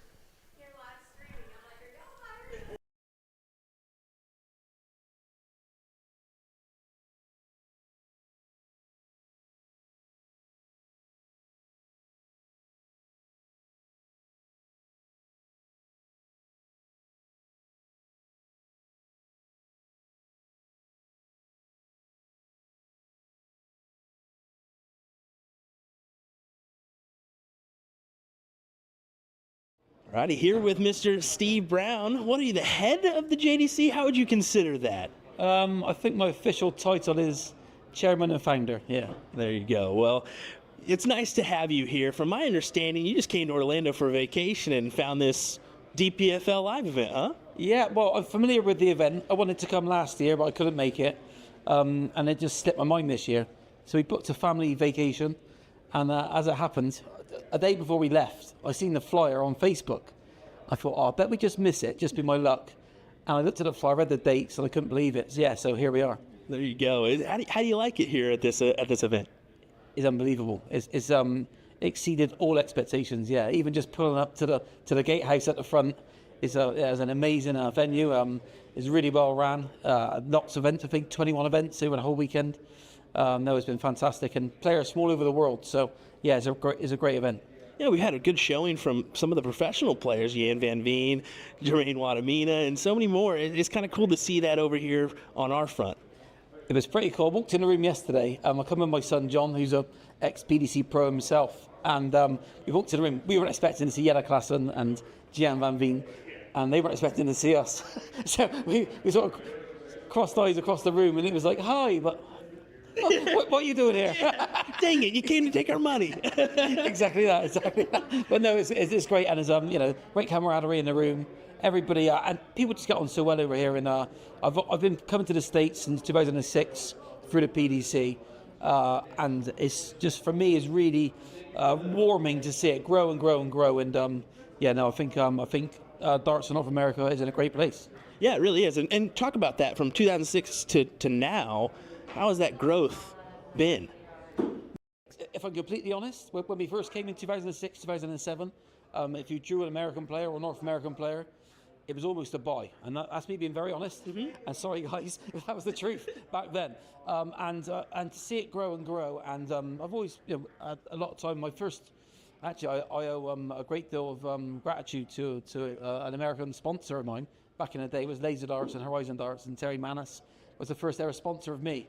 So I'm sure you're familiar with Terry. Yeah. So she backed me back then, and gave me the opportunity to travel the world and make a name for myself back in those days. So I've always got North America has always got a big place in my heart. So since those days, and to see where it's come now, for me, I had a real goosebump moment at MSG, going back in a couple of months ago, and I was fortunate enough to be late, as typically me, to the event. But as I walked down the steps, they were doing the first walk on, and it was a packed house, and the crowd, the atmosphere was unbelievable. I had goosebumps walking down. I just thought to myself, I can remember back in 2006, 2007, or the Desert Classic in Vegas, when literally we had to pay people to come in to watch. And to see a packed Madison Square Garden, for me, I've got goosebumps now thinking about it. But how far it's coming in the US is fantastic. You never know. Maybe we'll see another World Series event or more come in the future. Now, okay, your darts for you. Where is your game at? Where's your focus at these days? I think I'm still competitive. I don't take it as seriously. But still, I still fancy my chances against anybody. But I'm not very consistent these days. Maybe play once, twice a week. I don't practice. My practice are my matches. But still, I'll play anybody. Do you think you'll ever try your hand at a PDC Tour card again, or maybe just let John go at it? What do you think? I can see the future, obviously being the chairman of the JDC and how good these kids are coming through. I don't think I'll ever be up to their standard. And but I think there's been a big shift, and it's becoming a young person's sport these days. So for me to dedicate the time against these kids with no responsibilities, I just don't think. I think it's an unfair fight. Yeah. Well, timing's kind of worked out for the JDC. We'll get into that now. Yes, ma'am. Started out, you developed the program. You saw your players go through. You still have your players going through it, but then you got the Luke Littler effect, and he was a part of your program. What did that mean to you, having that player doing what he's doing now, be involved in the JDC, and what can it do for the program? Well, I think before Luke, there's been many players that are on the tour now, your Keen Barrys, and I can go on and on. The players, I think 5 of our last 6 world champions have gone on to become pro tour card holders. That doesn't get given to you. You have to earn that. So it's a real sort of badge of honour to win a JDC World Championship. Luke is flying the flag for not just the junior game, but for the game as a whole. We kind of knew the day would come where some kid would come through and do that. I'm just really. Welcome back, ladies and gentlemen. We wanted to make sure to get that finish from the interview. They are just getting started, so no harm, no foul. Yeah, if you want to watch the full interview, it will be uploaded to our pages after the event, more than likely here. So we will get a chance to see that again. And, of course, do appreciate Steve Brown for taking time to talk with us. But now it's time to talk some darts here. What do you say, Sean? Semifinal number 1 for us. Yeah, great talent here. You have the youth of Danny Young Buck, as he's known, from Dallas, around the Dallas area, which is a bit of a different hub of Texas for darts. A little bit of a smaller crowd. When you think of Texas, you usually think of that Houston area. He's taken on former world champion, 2006 world champion at 21 years old, Jelle Klaassen. Jelle Klaassen has a fantastic birthday. We are exactly 3 years apart in age, because his birthday is on the exact same day as mine, October 17th. I don't know if that just means he looks really good or you look really bad then. He looks really good. Okay, I was wondering if that's what that was. Even in jorts. Let's talk about Danny. Danny, 5-1 win over Kevin Luke after he gave us a great performance on the stage, finishing that last leg with a 130 checkout with the opponent sitting on a double. To then go and face Danny, and Danny played that well. I mean, what does that say about the kid? I can give you even a little bit one better. He is the 6th overall average. Almost took out the 141. He's the 6th overall average of every single event that's been played this entire weekend overall. He's played in 10 matches total. His average is an 82. So what it tells me is he belongs here, and this talent can take him a long way, and he's just going to get better. That he can't miss from that. That's just hit the yeah. There's no knew way. That last one was going to go in. Yeah, so 1-0 lead for Danny Young. Danny Young also did come back here and talk with us a little bit earlier today, kind of almost venting a little bit of his frustrations about his finishes, where he's ending up. And we just looked at him and said, you're playing great, you're doing stuff, and you have plenty of time to prove anything. And at any point, any of these events can go any way. Absolutely. Jelle Klaassen is a class player from the Netherlands. If you don't know who he is, you have been around the game or a fan of darts for not very long. And that's a 180 from Danny Young, the first of a potential few in this. And how about a huge shout out to board official and referee of the CDC, the voice of officials, Mr. Colin Rath, the Philly sensation, who has not been with the CDC on tour this year because he has a tour card now. So he's playing as a player instead of working for the staff. It's devastation from a standpoint of a staff member, but happy for him and really excited to see him up on stage. Ironically, from the standpoint of me, I see him at a lot more events now because I'm not directly on the CDC circuit. So, pros and cons, quids and quos. We'll get a dart double 16. Does not go his way. Just so 145 does have to go for Danny Young here. Not going to. It's just going to be a hold to throw for Klaassen if he makes it work, and the pressure that you can put on here, it's too good. Yeah, that was a little too good. Yeah, you saw the frustration too. Leaves 15. But I think that's awkward. Getting all the way down, yeah, that's a tough dart. That's very awkward. He's fully covered. Yeah. If he gets this in, might be one of the most impressive individual darts. Let me quote the greatest of all time. If Annie Oakley was taking this shot, this wouldn't go in. And he hits it. What a dart from Jelle Klaassen. Way to pin it. And that's an important moment. You don't want Danny to go 2-0 up early on here. You don't want to get that opportunity away. Did you see Colin Rath? He is Klaassen wins the first leg. Danny Young to start leg number 3. Game on. He is literally doing the exact actual refereeing. Sans microphone. And a 140 from Klaassen. What a finish on that double 16. Massive. Yeah, that was incredible, and Danny's going to feel a little bit of the pressure now, you'd have to imagine. You can kind of see his body language is becoming more animated, more emotive, but he literally just needs to trust himself, trust his darts right now, because the numbers he's put up and the games he's performed and the average you see right there shows that there's nothing to be concerned about here.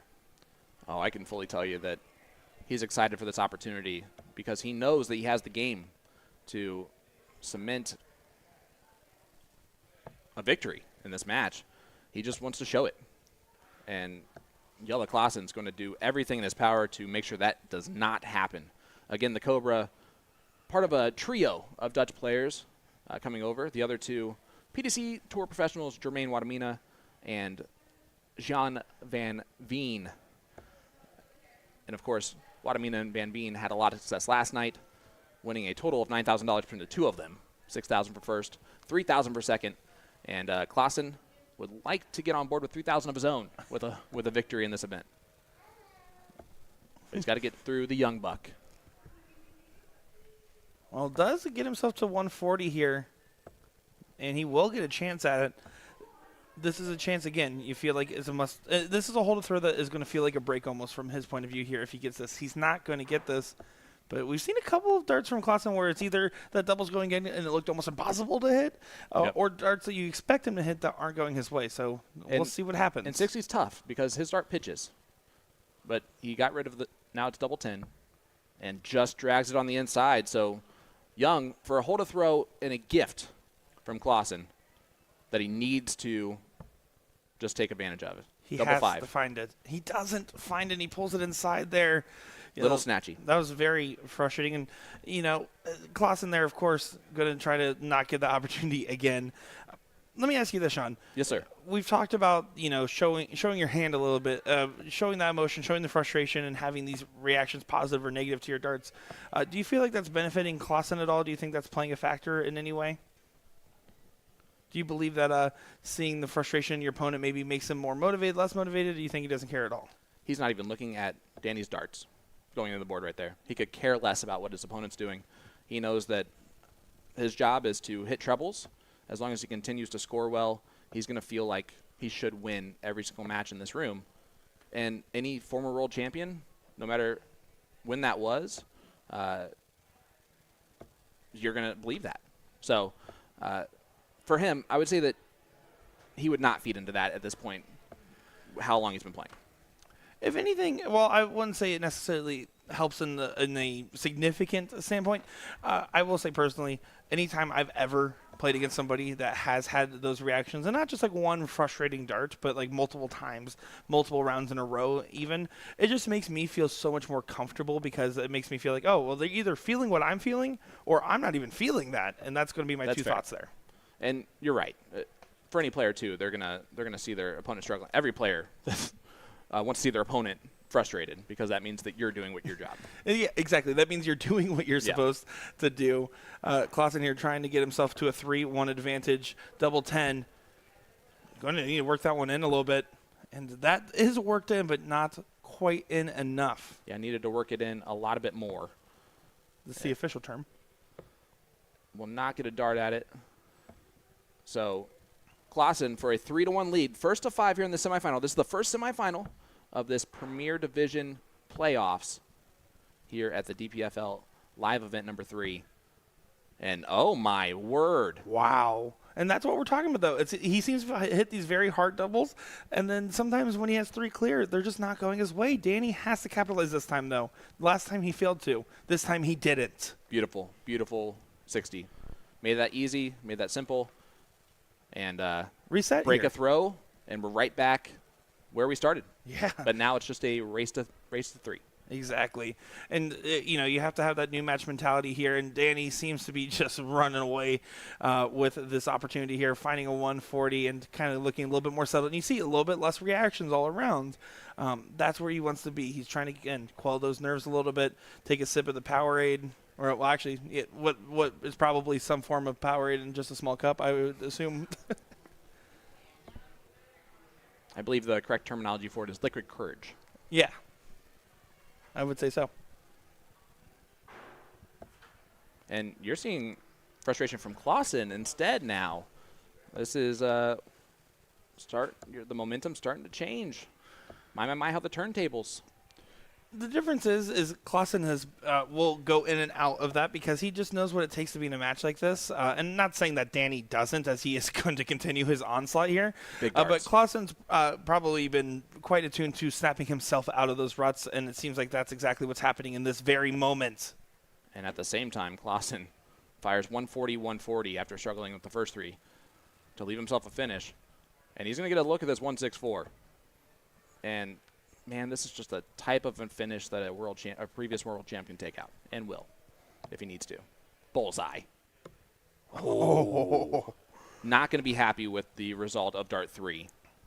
But 76 left for Young. Yeah, all the pressure now on 76 to hold his throw. We'll only get 1 dart. It's at double 18. He loves double 18. Is it in or out? Looks like it is in. 3-2 scoreline. And look at Clausen right firing into the treble. Unlucky on dart 3. But 3-2 lead for the young American from Dallas.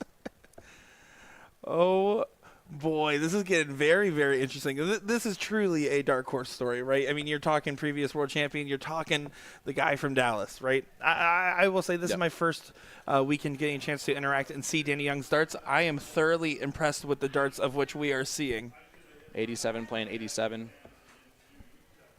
Right now, he is living up to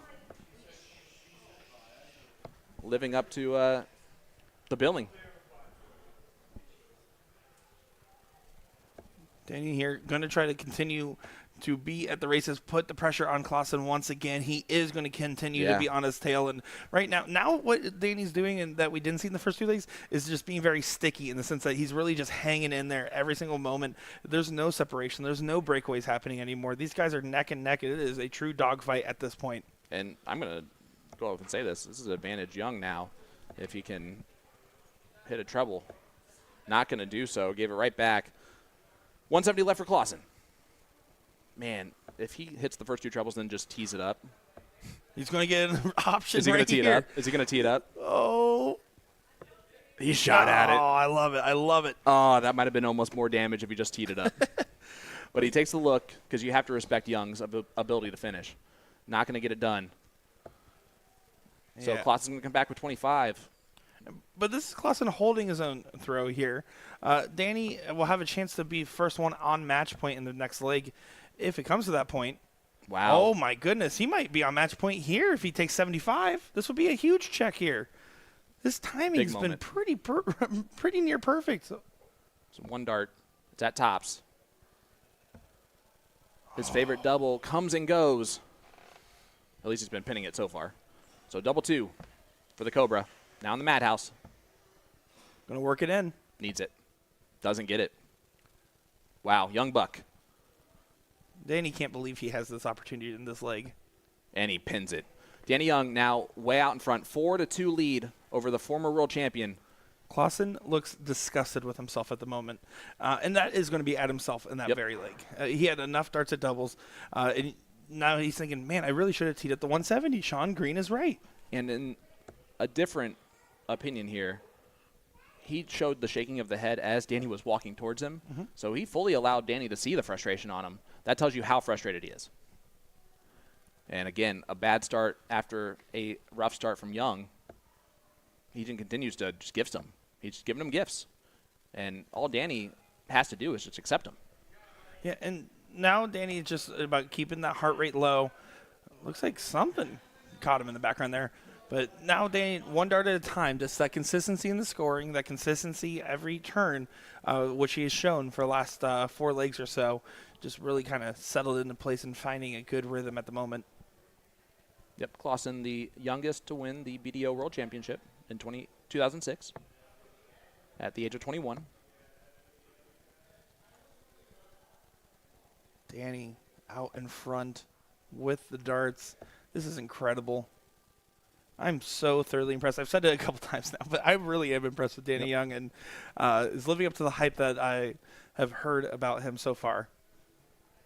And he's the type of player that also knows that people have heard the hype, and he's been trying to live up to it from time to time. Which is pressure.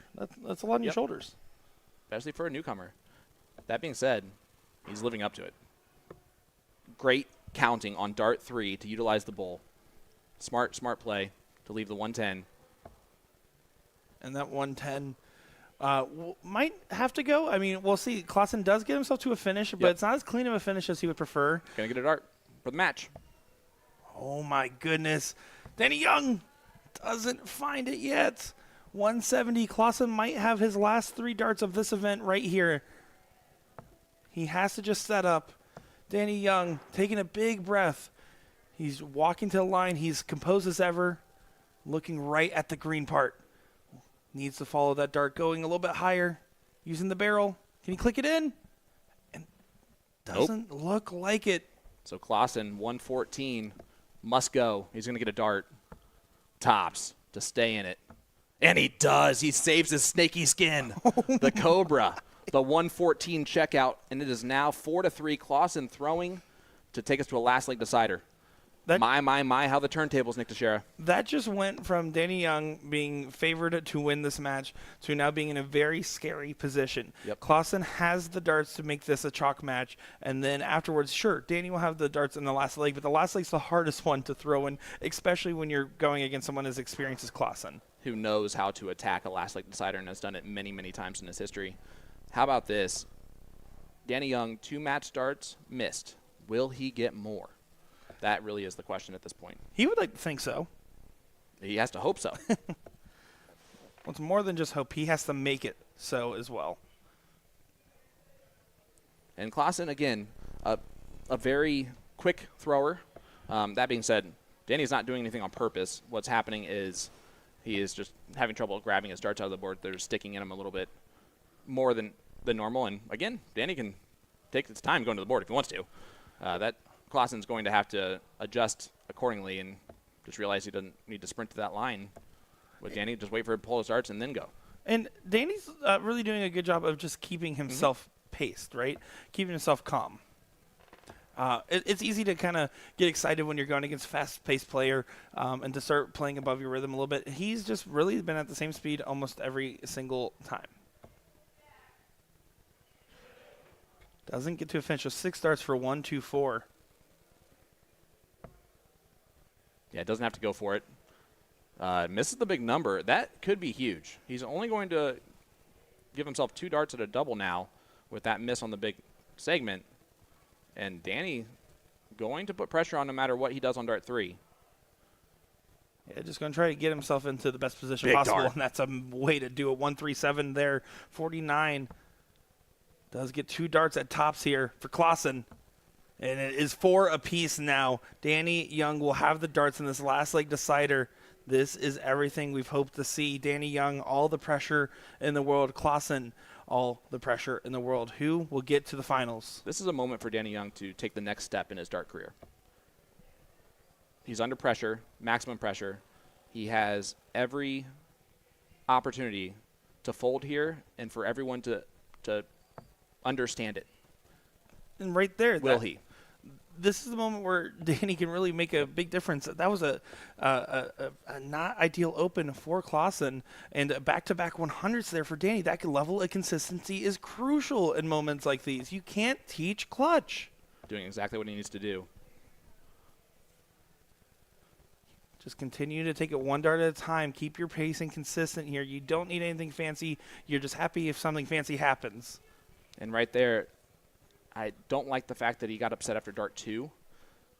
He needs to just stay level-headed now. He cannot think about the finish line. He needs dart by dart here. I couldn't agree more, but he seems to be just still throwing steady. The darts are flying straight. Another 100, third one in the leg for him. That is impressive stuff so far. Is at a finish, and Clausen might not even get to a finish. Yeah, not happy with his release there on dart 1. And Danny Young has 6 from 141. He's done that for himself. He doesn't need 6 if he takes this out now. Ooh. Tees it up. 62 left. Treble 10. I'm also okay with him taking the extra moment to make sure he was shooting the right dart there and slowing himself, because he knows how important the setup phase is here. Again, Clausen can be upset here. That's his fault. 52. Danny Young, the kid from Dallas, Texas, the young buck. It's going to be double 6. Now he's in shaky waters, and I bust here. I bust here every time. I think I would hit the 2 to leave 4 personally. Nope. I would not want to go back bust. to 50. I would still want first 3 darts at a double. Yeah, I wouldn't go right at it either way there with 188, but I wouldn't want to bust. You're right. You're absolutely right, Nick. I did not think about that. You're correct. But we'll see. Clausen there really didn't do much with that opportunity, and not as much as he would want, at least. 6. He's looking at it and hits it. There it is. Danny Young wins the last leg decider against Jelle Clausen. Wow. Frustration from Clausen, but Young gets across the line after needing to win that last leg decider, stops the momentum, and he moves into the final. He has guaranteed himself $1,500 with a chance to win $3,000. Who will he face? The next match will determine that coming up on our stream, and that one will be a huge battle between Leonard Gates, Soldier, and Captain America, Jim Widmeyer. We'll be right back with that right after this.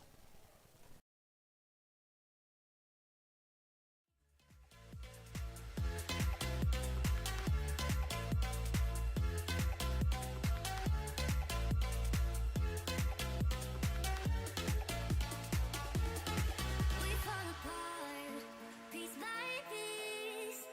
That's how the little things get huge. Just keep on moving through the beat. Don't let them get the best of you.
Back and better than ever in Kissimmee, Florida at the Reunion Resort for DPFL Live Event 3.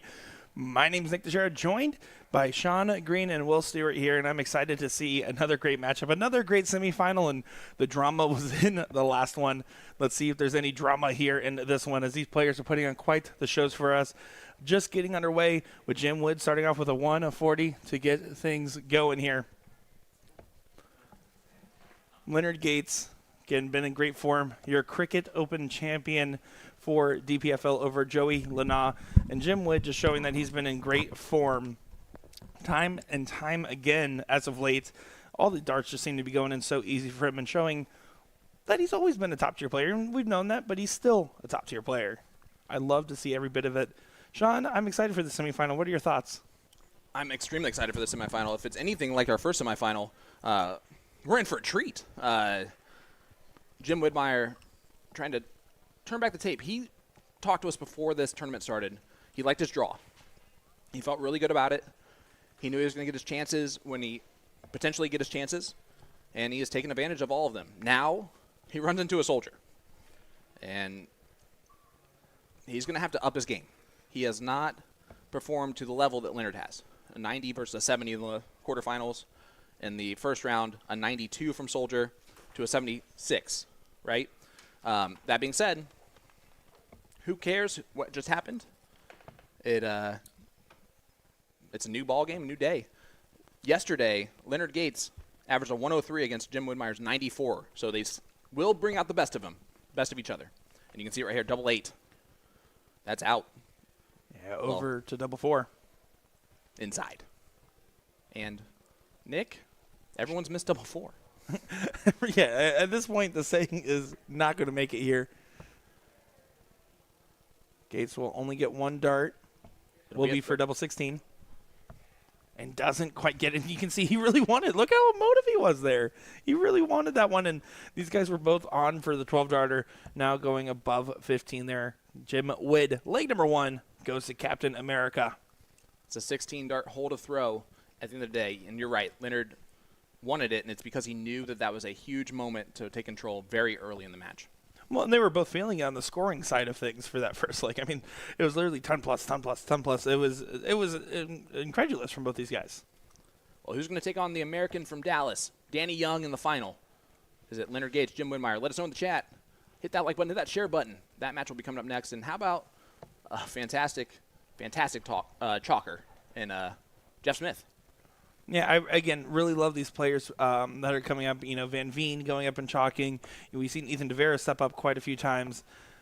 It's great to see that these players are supporting these players. And a lot of tournaments do have rules about who's supposed to chalk if you lose a match or something. That's not the case here. And so the fact that these players are choosing to do that is very great to see. Sorry about that. I hit the wrong button real quick. Jim Widmeyer at 222. That's why we don't let you hit buttons. Switch to the 18. Way to go. Good step back. He realized that he was just tunnel visioned on the 20s and took a step back to figure out his counting in there real quick. Soldier is going to put a lot of pressure on it, though. A lot. Oh, yeah, maximum. 140 is pretty much maximum, minus 40. So Widmeyer, 164. This is for a break of throw. In a big moment early on, treble 18. Ooh, would have left a shot of the bowl. However, Gates will come back with a 104 opportunity. Does he go 16s here to leave tops? Yeah, I guess so. It looks like he is. Going for tops. Does sink it in for a 104 and a must hit on his hole to throw there. These guys are playing some incredible darts early on in the semifinal. And honestly, a higher standard than what we just saw in the other semi. The other semi was a dogfight in the trenches. This one is really just a full-on onslaught barrage from both of these players. That right there was a testament to Soldier's ability to learn how to pattern these checkouts, right? That is actually the newer age version of the 104 that takes some extra math and extra processing to figure out how to do that one. The 64 to leave tops. And he loves tops, so that's the right throw for him. Pins it, and it's 1-1. Yeah, the in fashion term is board management. Yep. So you can see the strategy continues to get further refined and just changes over time. I know how many times I was playing in a local pub league when I first started playing, where I was told this is how you're supposed to shoot it, and that's just simply not the case anymore. There is more optimized routes, and there's routes that are better fitting to different types of players. Absolutely, and you said it yourself. Leonard Gates is no longer an employee of the board; he is a manager. That is right. Gets a special name tag and everything when you do that. Wait, is that what these mean on your shirt? You get one of those if you become a good manager? That's it. That's exactly. He does not what have a that's name tag on his shirt. All right, Shot for Soldier. the bullseye. Yep, and he'll look at it. No, he'll tee it up. Yeah, he's going to tee it up at Smart. 292 for Jim Wood. I would not take the bull look. There was no reason for him not to or to there. It's smart for him to just tee it up. He occasionally will take a fun shot like that, but it's a semifinal. It's against an opponent that's obviously in form at this very moment. There's no reason to really give any edge to anybody. Yep. Of course, sorry for the rookie chalker there putting in the wrong number. I'm just kidding. Yeah, absolutely. Double 16 goes for Gates, and it is now a 2-1 lead for Soldier. He's averaging 103.74. And I told you, Wid's going to have to raise his game, but if Soldier also raises his game 10 points, this might be impossible for Wid. Yeah, and you can see a little bit of difference. Jim Wood right now in this form, he has a little bit of that hop at the very end, but he stands almost vertical. Leonard doesn't have a severe lean by any means, but you can tell he has a little bit more of a lean and very much minute body movement. I mean, I would say that's almost bare minimum other than maybe a slight move of the leg at the very end of the release. Yeah, he'll walk dart 3, but he does it after he throws the dart. If you notice, he throws extra oomph and then just makes sure his body kind of follows through. Either way, both of these gentlemen extremely accomplished North American dart players. It's cool to see them playing against each other in the semifinal. The ADO president, Jim Widmeyer, against Soldier. Yeah, and this is going to be a full-on battle between these guys. But Leonard Gates, if he can get a 3-1 advantage, we'll put the pressure on Jim. Not with a turn like that, though. Jim is going to try to set himself up, and if he hits a ton plus, it'll be phenomenal to see. I'm really curious how this final is going to shape up here. Great counting there from Wid. Leaves himself a 2-dart opportunity, especially because he knows the pressure is going to be on. Great 140. He'll take it. 56 left. Wid might only get 1 dart at a double. And this is for break a throw. It's going to be 2. Needs it. Over to the 4. Does find it. 4. No one has ever missed a double 4, Sean. You got that right, Nick Dichiria. 2-2 score line. And this is how you can stay in a match with lower average. Jim Widmeyer has done that today. He did that against Jermaine Wadamina in the qualifier. He beat him 3-2, and he averaged 10 points less on the average. Yeah, well, and also it's important to note, Jim was playing in those first 2 legs. He was scoring just the same as Gates. It was just going slightly different direction towards the tail end of the legs. These guys, their scoring right now is of world-class ability at the moment. Absolutely. With Jimmy, I mean, he has all the experience. Soldier has all the experience. What does it take to phase one of these guys when they're playing in a moment like this? Is there anything that can even phase them? It would be something that's out of anyone's control. I'm going to play with the light switch. Or some, yeah, like a light switch would definitely phase. A yell, right, from somewhere. But other than that, they're not going to be able to phase each other at any point in time. And if they do, it's because they specifically know what the other person does not like and just choose to do that thing. And a nice 140 there from Soldier. Leaves himself on the 136. Widmeyer back on 241. Yeah, Wood's going to have to leave himself a finish here, looking for at least a ton. Really ton plus, though, because you don't want to leave yourself just a 141. That is what he's going to have, though, and he doesn't get too many options. He might not even get an option to shoot at it, depending on what Gates does. But Yeah, he will. He might have to hit it. Otherwise, it's a break and throw right back for Soldier.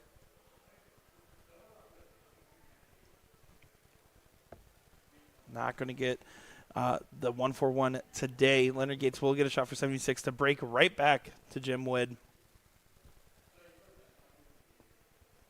To be under 15 darts again. Now for a 15-darter. Tops. Ooh, a little bit of a flyer from Soldier, and he's not happy with the dart. Wid He's very happy with that dart. He's like, I'll show you how to hit the 76. You go 20. You go 20. You go double 18. And pins the double 18. That is how Widmeyer is going to win this. Still, the averages, you can see him, but he's hitting those checkouts. The doubles are the difference so far. Gates there. Getting only a 60, and I say only a 60 because that feels pedestrian with how well these guys have been hitting that red bed. There's a reason why it's starting to get some wear and tear on the board. These players have been lighting it up and really hitting so many maximums, so many great moments. I mean, one maximum so hard it brought the person down to the floor. The 180 and floor? That's the one. Oh. For real this time.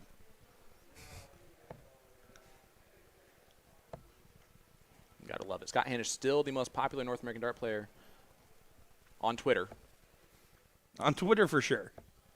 And Soldier, well, that's a 180 from Leonard Gates. Leaves the 1-2-1 after 9. Wid, all you can do is pressure it and hope. Not even going to do that very well. Leaves the big fish, but 1-2-1 from Soldier.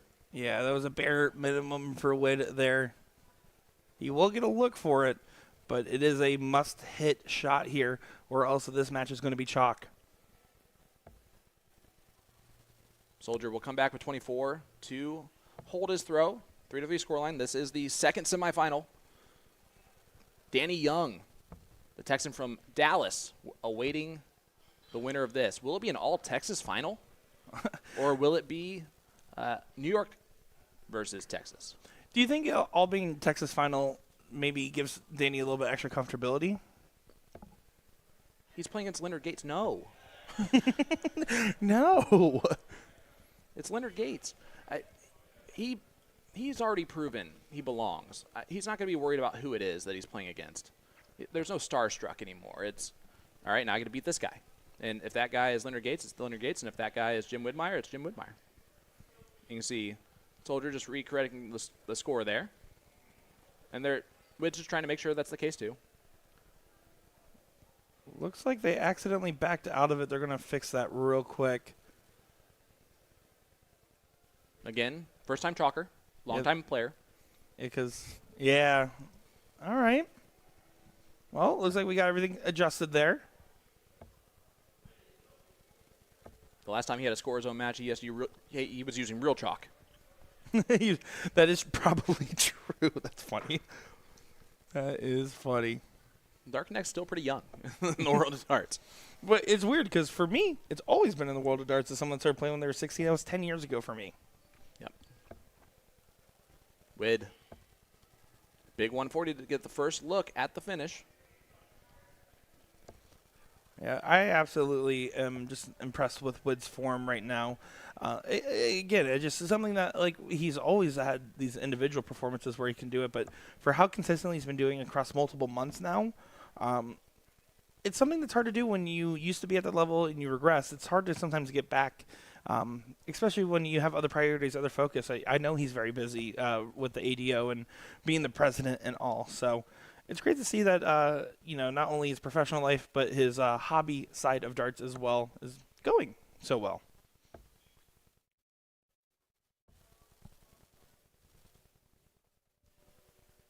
.53 for LG. Double top. And over to the 10s. A little snatchy there, but does correct, making it 4-3 with a break of throw. Wood was sitting on 60. Now needs to whittle his way to a break of throw. Wood to whittle might be my favorite pun I've made this weekend. And I just want to let you guys know that. And a little bit of a slack start there from Gates, only 45. So this would be the moment for Jim to try to go on the attack. Needs to follow that second dart in. Goes over top of it there. So it does get a little bit of advantage, but not enough to be substantial at this given moment. LG does find a 140 there, not going to go back-to-back slacks.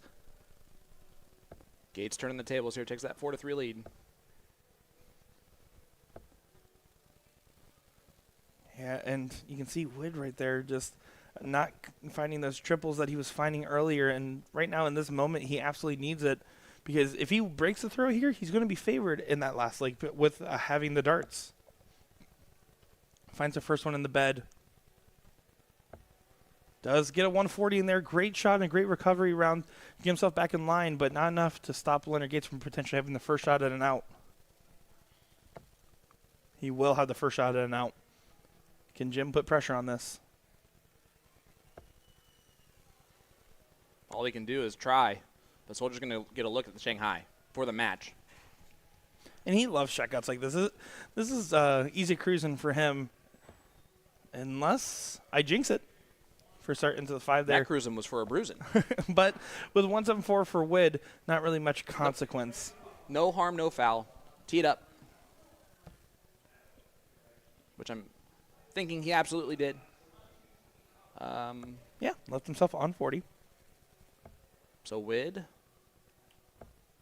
hits the ton. Tops for Soldier for the match in an all-Texas final. Now it's double 15. Just think soft tip, Leonard.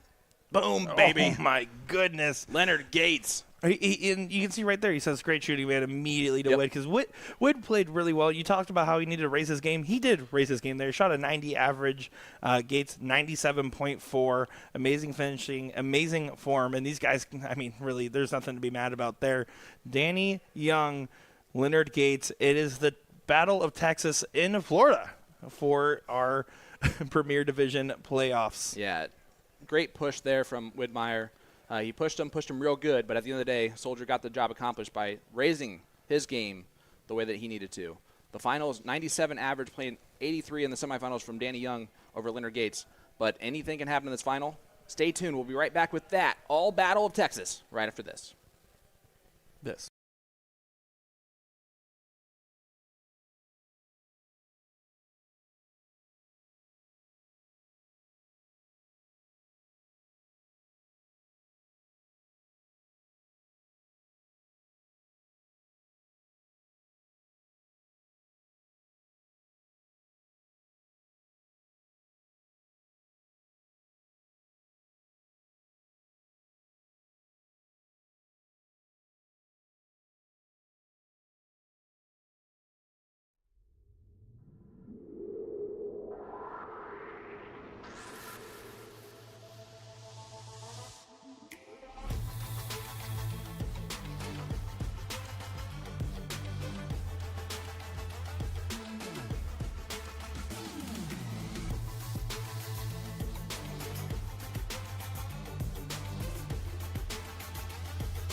Humphries is the greatest darting force on the planet.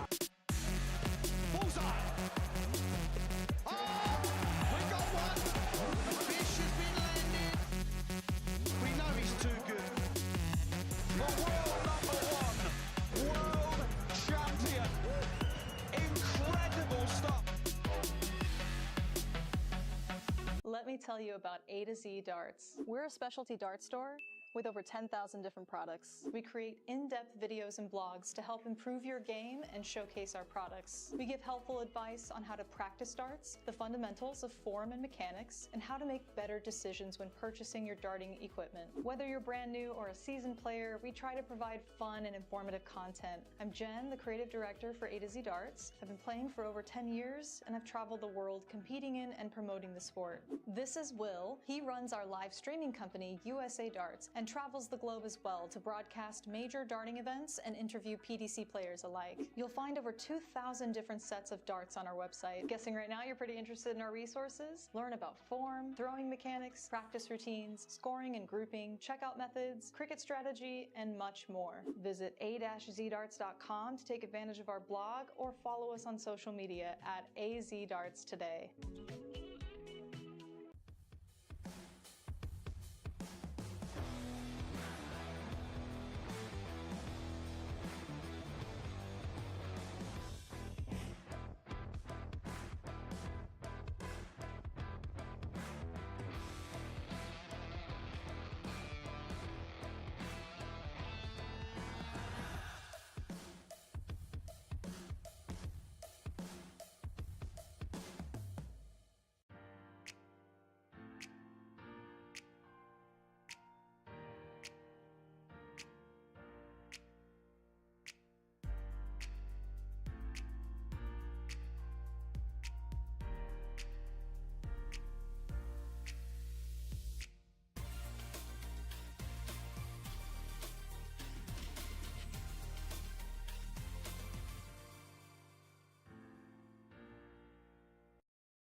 Welcome back to the Premier Division Final here at DPFL Live Event number 3 in Kissimmee, Florida. Alan Palmer is going to be your chalker. I'm Sean Green, your play-by-play commentator, joined by my partner in comms. That'd be Nick Dichiria. Sorry, I forgot your name for a second. It's actually Josh Peck, according to Katie Brown. And this one features the Soldier, Leonard Gates, taking on Young Buck, Danny Young. Texas versus Texas, Dallas versus Houston. This could be if this was a NFL championship Super Bowl, it'd be a surprise for everyone. Well, we picked Wadamina. We picked Campbell. They didn't pan out. We talked about Danny Young being a dark horse, and now he's in the final. And really, I mean, this is so incredible for the young talent here. I'm curious to see what he can do. I'm curious to see what Leonard Gates is going to do to try to stop him. This should be everything it's chalked up to be, an amazing final for a lot of money. Yeah, there's a lot on the line here. Danny Baggish said that Gates was going to win this. We picked Danny Young as the dark horse. This is for bragging rights on who was smarter for the entire rest of the year. Mm-hmm. Well, on top of that, I mean, again, the fact that Danny Young beat Clausen is so just such a big win in his career. I don't know exactly how many years he's been playing off the top of my head, but I do know for a fact that getting a win like that and then getting himself to a final like this shows that you're doing a lot right. This is incredibly tough to get out of the round robin stage, to be able to then go on the run that he's gone and beat the people he has. He's earned every right to be on the stage at this very moment. 100%. Gates tops. This is for a hole to throw and a 1-0 lead, and it is in this first to 6 final. It does jump up 6 legs here. I will say that while the last match against Yellow Clausen was for sure a step above for the 180 hitter Danny Young there, he needs to really, really take that next step in darts. He needs to win this. He needs to finish the job. He needs to finish the job against a favorite heading into it. Yeah, and every dart is just going to have to be so tactful, right? It's going to have to be so intentional, so focused, and easier said than done. This is a tough spot, right? I mean, you know the importance of every moment of this. It's about how you follow through with each and every one of these darts. Right now, Young doing his job with his throw. Gates way back on 3-5-4, so Young's going to have 6 from 161 no matter what he does. Here in leg number 2. Again, first place $3,000, Nick Dichiria. Second place $1,500. It's a great payday for either player. A lot of clams. And a lot of thank you, ma'ams. Raymond Lamb. Great setup shot from Danny Young there. That's incredible stuff. Leonard Gates going to try to put some pressure on it, but he will get at least 3 darts at 24, potentially more. Yeah, it's Danny's leg to lose, that's for sure. He'd like to get this done clean and quick. He doesn't want to mess around with it here. Can use that dart to his advantage. Double 6. He's doing the mess around, and he really cannot do that.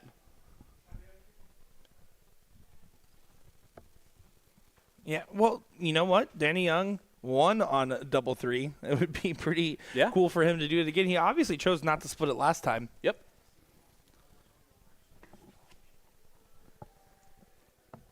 Oh, he goes high on it, though. So now to the Madhouse. Gets only 1 dart. Needs this one.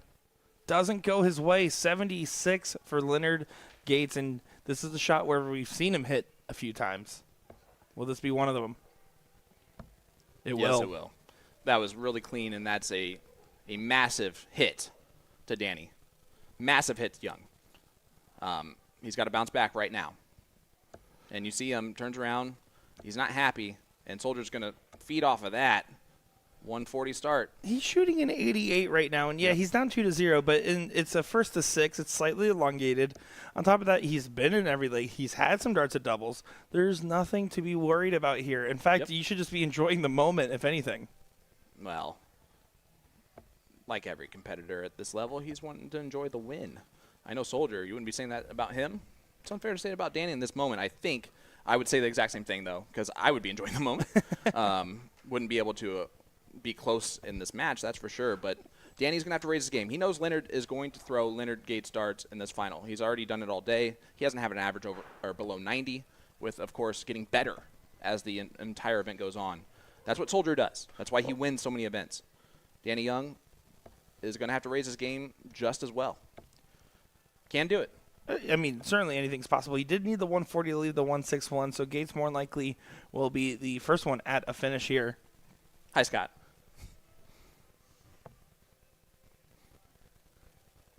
I can confirm Scott is right next to us. He does. Okay, he did get that one into 19. I wasn't sure if he got that one in or not. So, yeah, pretty good setup round from Gates. Danny will also be on a finish at a 101, so pretty solid range as well. But the ton pluses, the consistent checkouts for Leonard, truly been going his way at the moment. Tops. Unable to get it done. So, Young doesn't have to hit this, but this would be a very, very good moment to hit it. Not going to do it. Well, it's double 18. Yep, takes a split second longer just to do the math there. Leaves 32, but it's not going to matter. Dead Soldier, center. Dead center on the double. Continues just to do his job. He's up 3-0. Halfway there for Leonard Gates. And that's why it felt like a must-hit moment, right? Now 3 away from the win for Leonard Gates, as you mentioned, but 3 away from Danny as well. And, again, Danny is playing great. The numbers are there. He's had a couple darts. It's just the doubling percentage that is making the difference here. Yeah, really, it should be 2-1, kind of best-case scenario at this moment. So can still make up that one leg right here. And he's continuing to keep his composure. I mean, he is really just, again, fighting. Every one of the matches that he's been in, it really has just been a fight. He did just get a full-on breakaway against Kevin Luke, but that was not a give-me by any means either. And then we saw with Klassen, it was really a master class in staying in the mid-80s and fighting left and right, throwing hooks and haymakers. Well, it would behoove me to shout out Miss Tammy Young. That'd be Mama Young for Danny. Mom's watching along with you, rooting you on, bud. And that's a 180 for Leonard Gates, who says, I don't care that his mom's watching along. He said, take that, Mom. Now, the timing from Gates is just incredible because this is, again, setting up to be a potential break, but not if Danny does some of that. Gates will get a shot at 98. Who knows what is possible here? The kid has really just surpassed expectations time and time again. Yeah, and that 180 does throw off Gates. Doesn't even get a dart at the double. And leaves himself 18. 36. Oh. Pins it. And Danny Young does hold his throw. It's the first thing that he needed to do, especially does it in 15 darts there. So a great leg from Danny as well. Soldier just going to continue to march. And that's what Gates does best, right? He just really he is the man in the dirt hole that is here to work. This is his job, and Danny's definitely making him work. Yep. 94 average, a 3-1 is not representative of really how close this really feels. And I'm going to say this one time because I know he'd want me to. It is not Will's fault on the switches, guys. It's delaying for him. I can tell because I'm looking over at him hitting the button frantically multiple times before it actually switches. So he's working on a little bit of that issue. He'll figure it out. He always does. That's what makes him great at his job. Who else is figuring it out right now? Leonard Gates. At My his goodness. Soldier. 1, 2, 4 after 9. And this is masterful from Leonard Gates. This is high quality, the highest quality of darts being thrown right here. Young's probably thinking, man, I'm doing some really good stuff right now, and it just doesn't feel like enough. Oh, my. I'm telling you, welcome to the club. Danny And he Young. hits the 1-2-4 at I a mean- 12-dart leg. He didn't even need to shoot the dart at the bull. He chose to shoot the dart at the bull because he knew he could hit the bull. Yeah, welcome to the club here, Danny Young. Doug Bay made his first final in event number 2 this season in the CDC. Averaged 102 in that final. Highest losing average in a final because he played Leonard Gates, who also averaged 102 in that. So, Danny, nothing you can do about this. And Soldier's just showing up. that final was incredible to watch. I remember I was supposed to be streaming another event. I had it on my second monitor because I could not believe what I was looking at over there. We do want to point out it should be 3-2, and that's, again, what Danny's going to be arguing about no matter what if he happens to go on to lose this. But it's not over, especially race to 6. So, again, to remind everyone viewing at home, longer format. Yeah, and Alan Palmer again scoring for this final. Hats off to Alan for doing that. Danny hanging in at 93.19. Playing above his years, the young buck is. One more of those would be wonderful. Finding a maximum at the right moment there. Danny Young's timing coming through. Getting himself to 61 once again. And Gates almost answers right back. Does get the 1-2-5 though. He saying, wanted hey, it. I'm in pursuit. I'm not giving up anything here. Another clean 61 checkout. And it is another clean 61 checkout. That double 18 is being hit about as well as Jeff Smith tends to. Yeah, I think he was maybe talking to Jeff earlier and said, hey, so how do you do that? All right, cool. I'm going to just start doing that every time. Yeah, this would, no matter what happens with Danny here, this would definitely be his highest average of this tournament. 84 in round 1, 88 in round 2, and 83 in the semifinal. So he's raising his average like he needs to do. Now he's just got to finish the job. And it's just This going is in a with great ease. start. He's going in with Yep. ease. He is, and you can see even on the bad runs, the reactions have been lowered around the table. He is really just locked in. He's finding himself in that zone right now, and Gates is now in suit having to do the same. Withstood the early 2-0 lead from Leonard Gates and is still fighting along. That 60, though, might hurt. Gates has 5 180s in this tournament. Danny has 6 after that last one. Thank you, Mark Lacombe. Always my stats guy. I never sound smart without him in my messenger. Sometimes I see people's names, and I'm like, I'm not sure if I should read their comment or statements. Whenever I see Mark Lacombe, I'm like, oh, nope, I have to read this because it's probably great, and it usually is. Yep. Gates doing some good stuff here. Can you find that red bit again? I don't think he did. No, just So 100. Danny can attack that. 2 trebles.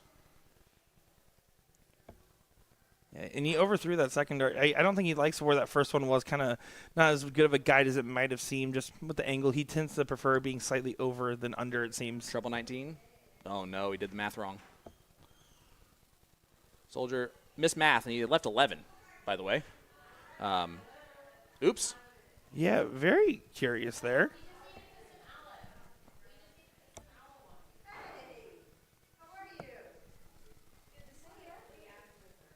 Well, now 11 for Leonard Gates to get himself to match point in this final here. Double 2. And the mistake might cost him, and it might cost him huge. Because if Danny can take out this 84 and break, it's a completely new match. We're back on throw. And now he's got to take it on 2. Can he clean it up? 17 for double 16. he will kick himself.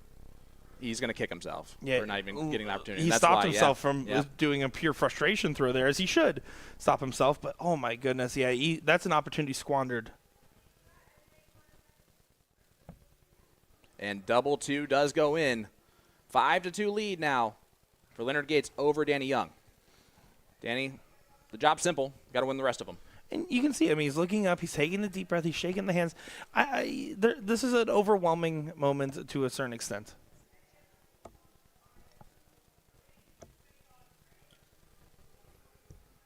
He's just kind of letting himself calm down a little bit. 92.5 average is extremely good. He's raised his average for this.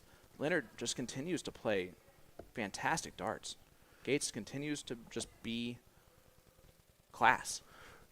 To play your best darts of the event in the finals is something of an X factor that is just hard to really put into words, to really put on paper. It is something that you just can't teach. You can't practice that. You don't win 10 CTC Tour events by folding in the finals, that's for sure.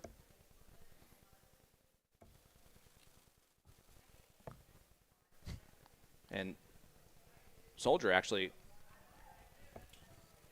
going to be the player. He made the semifinal in the DPFL championship last night, losing in the semifinal to Jermaine Wadmina, the champion.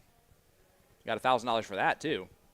So he's going to have himself a heck of a payday this weekend, no matter what happens. He's also going to have a shot at 161 for the title. For the title, 142 is where Danny is sitting there. Danny, I'm just going to – this must go.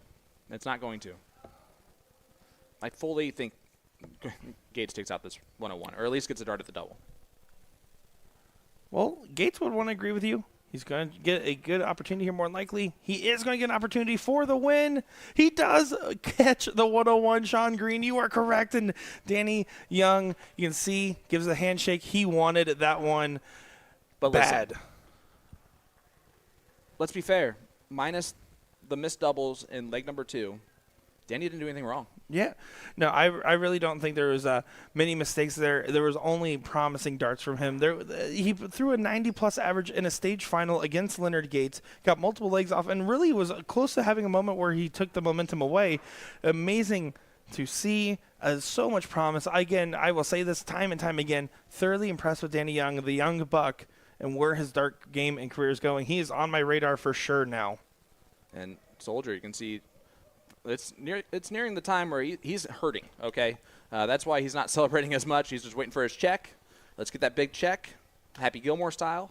And you can see Alan Palmer rewarding himself for a hard day's work. Yeah. Chalking that last match. He absolutely is. And you can look at Steve McDowell there just walking around. He's just driving the bus. Tim Way, of course. Look at those white pants. He can pull off those white pants nicely, though. Yeah, well, that's what happens when you golf as well as he does. That's some golfer pants right there. All right, guys. So we are going to take a short break on the stream. We're going to shut it down.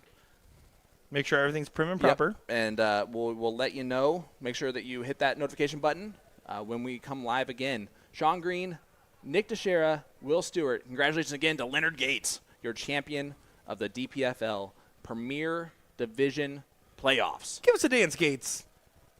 Later. We'll be back later. Gator. Alligator.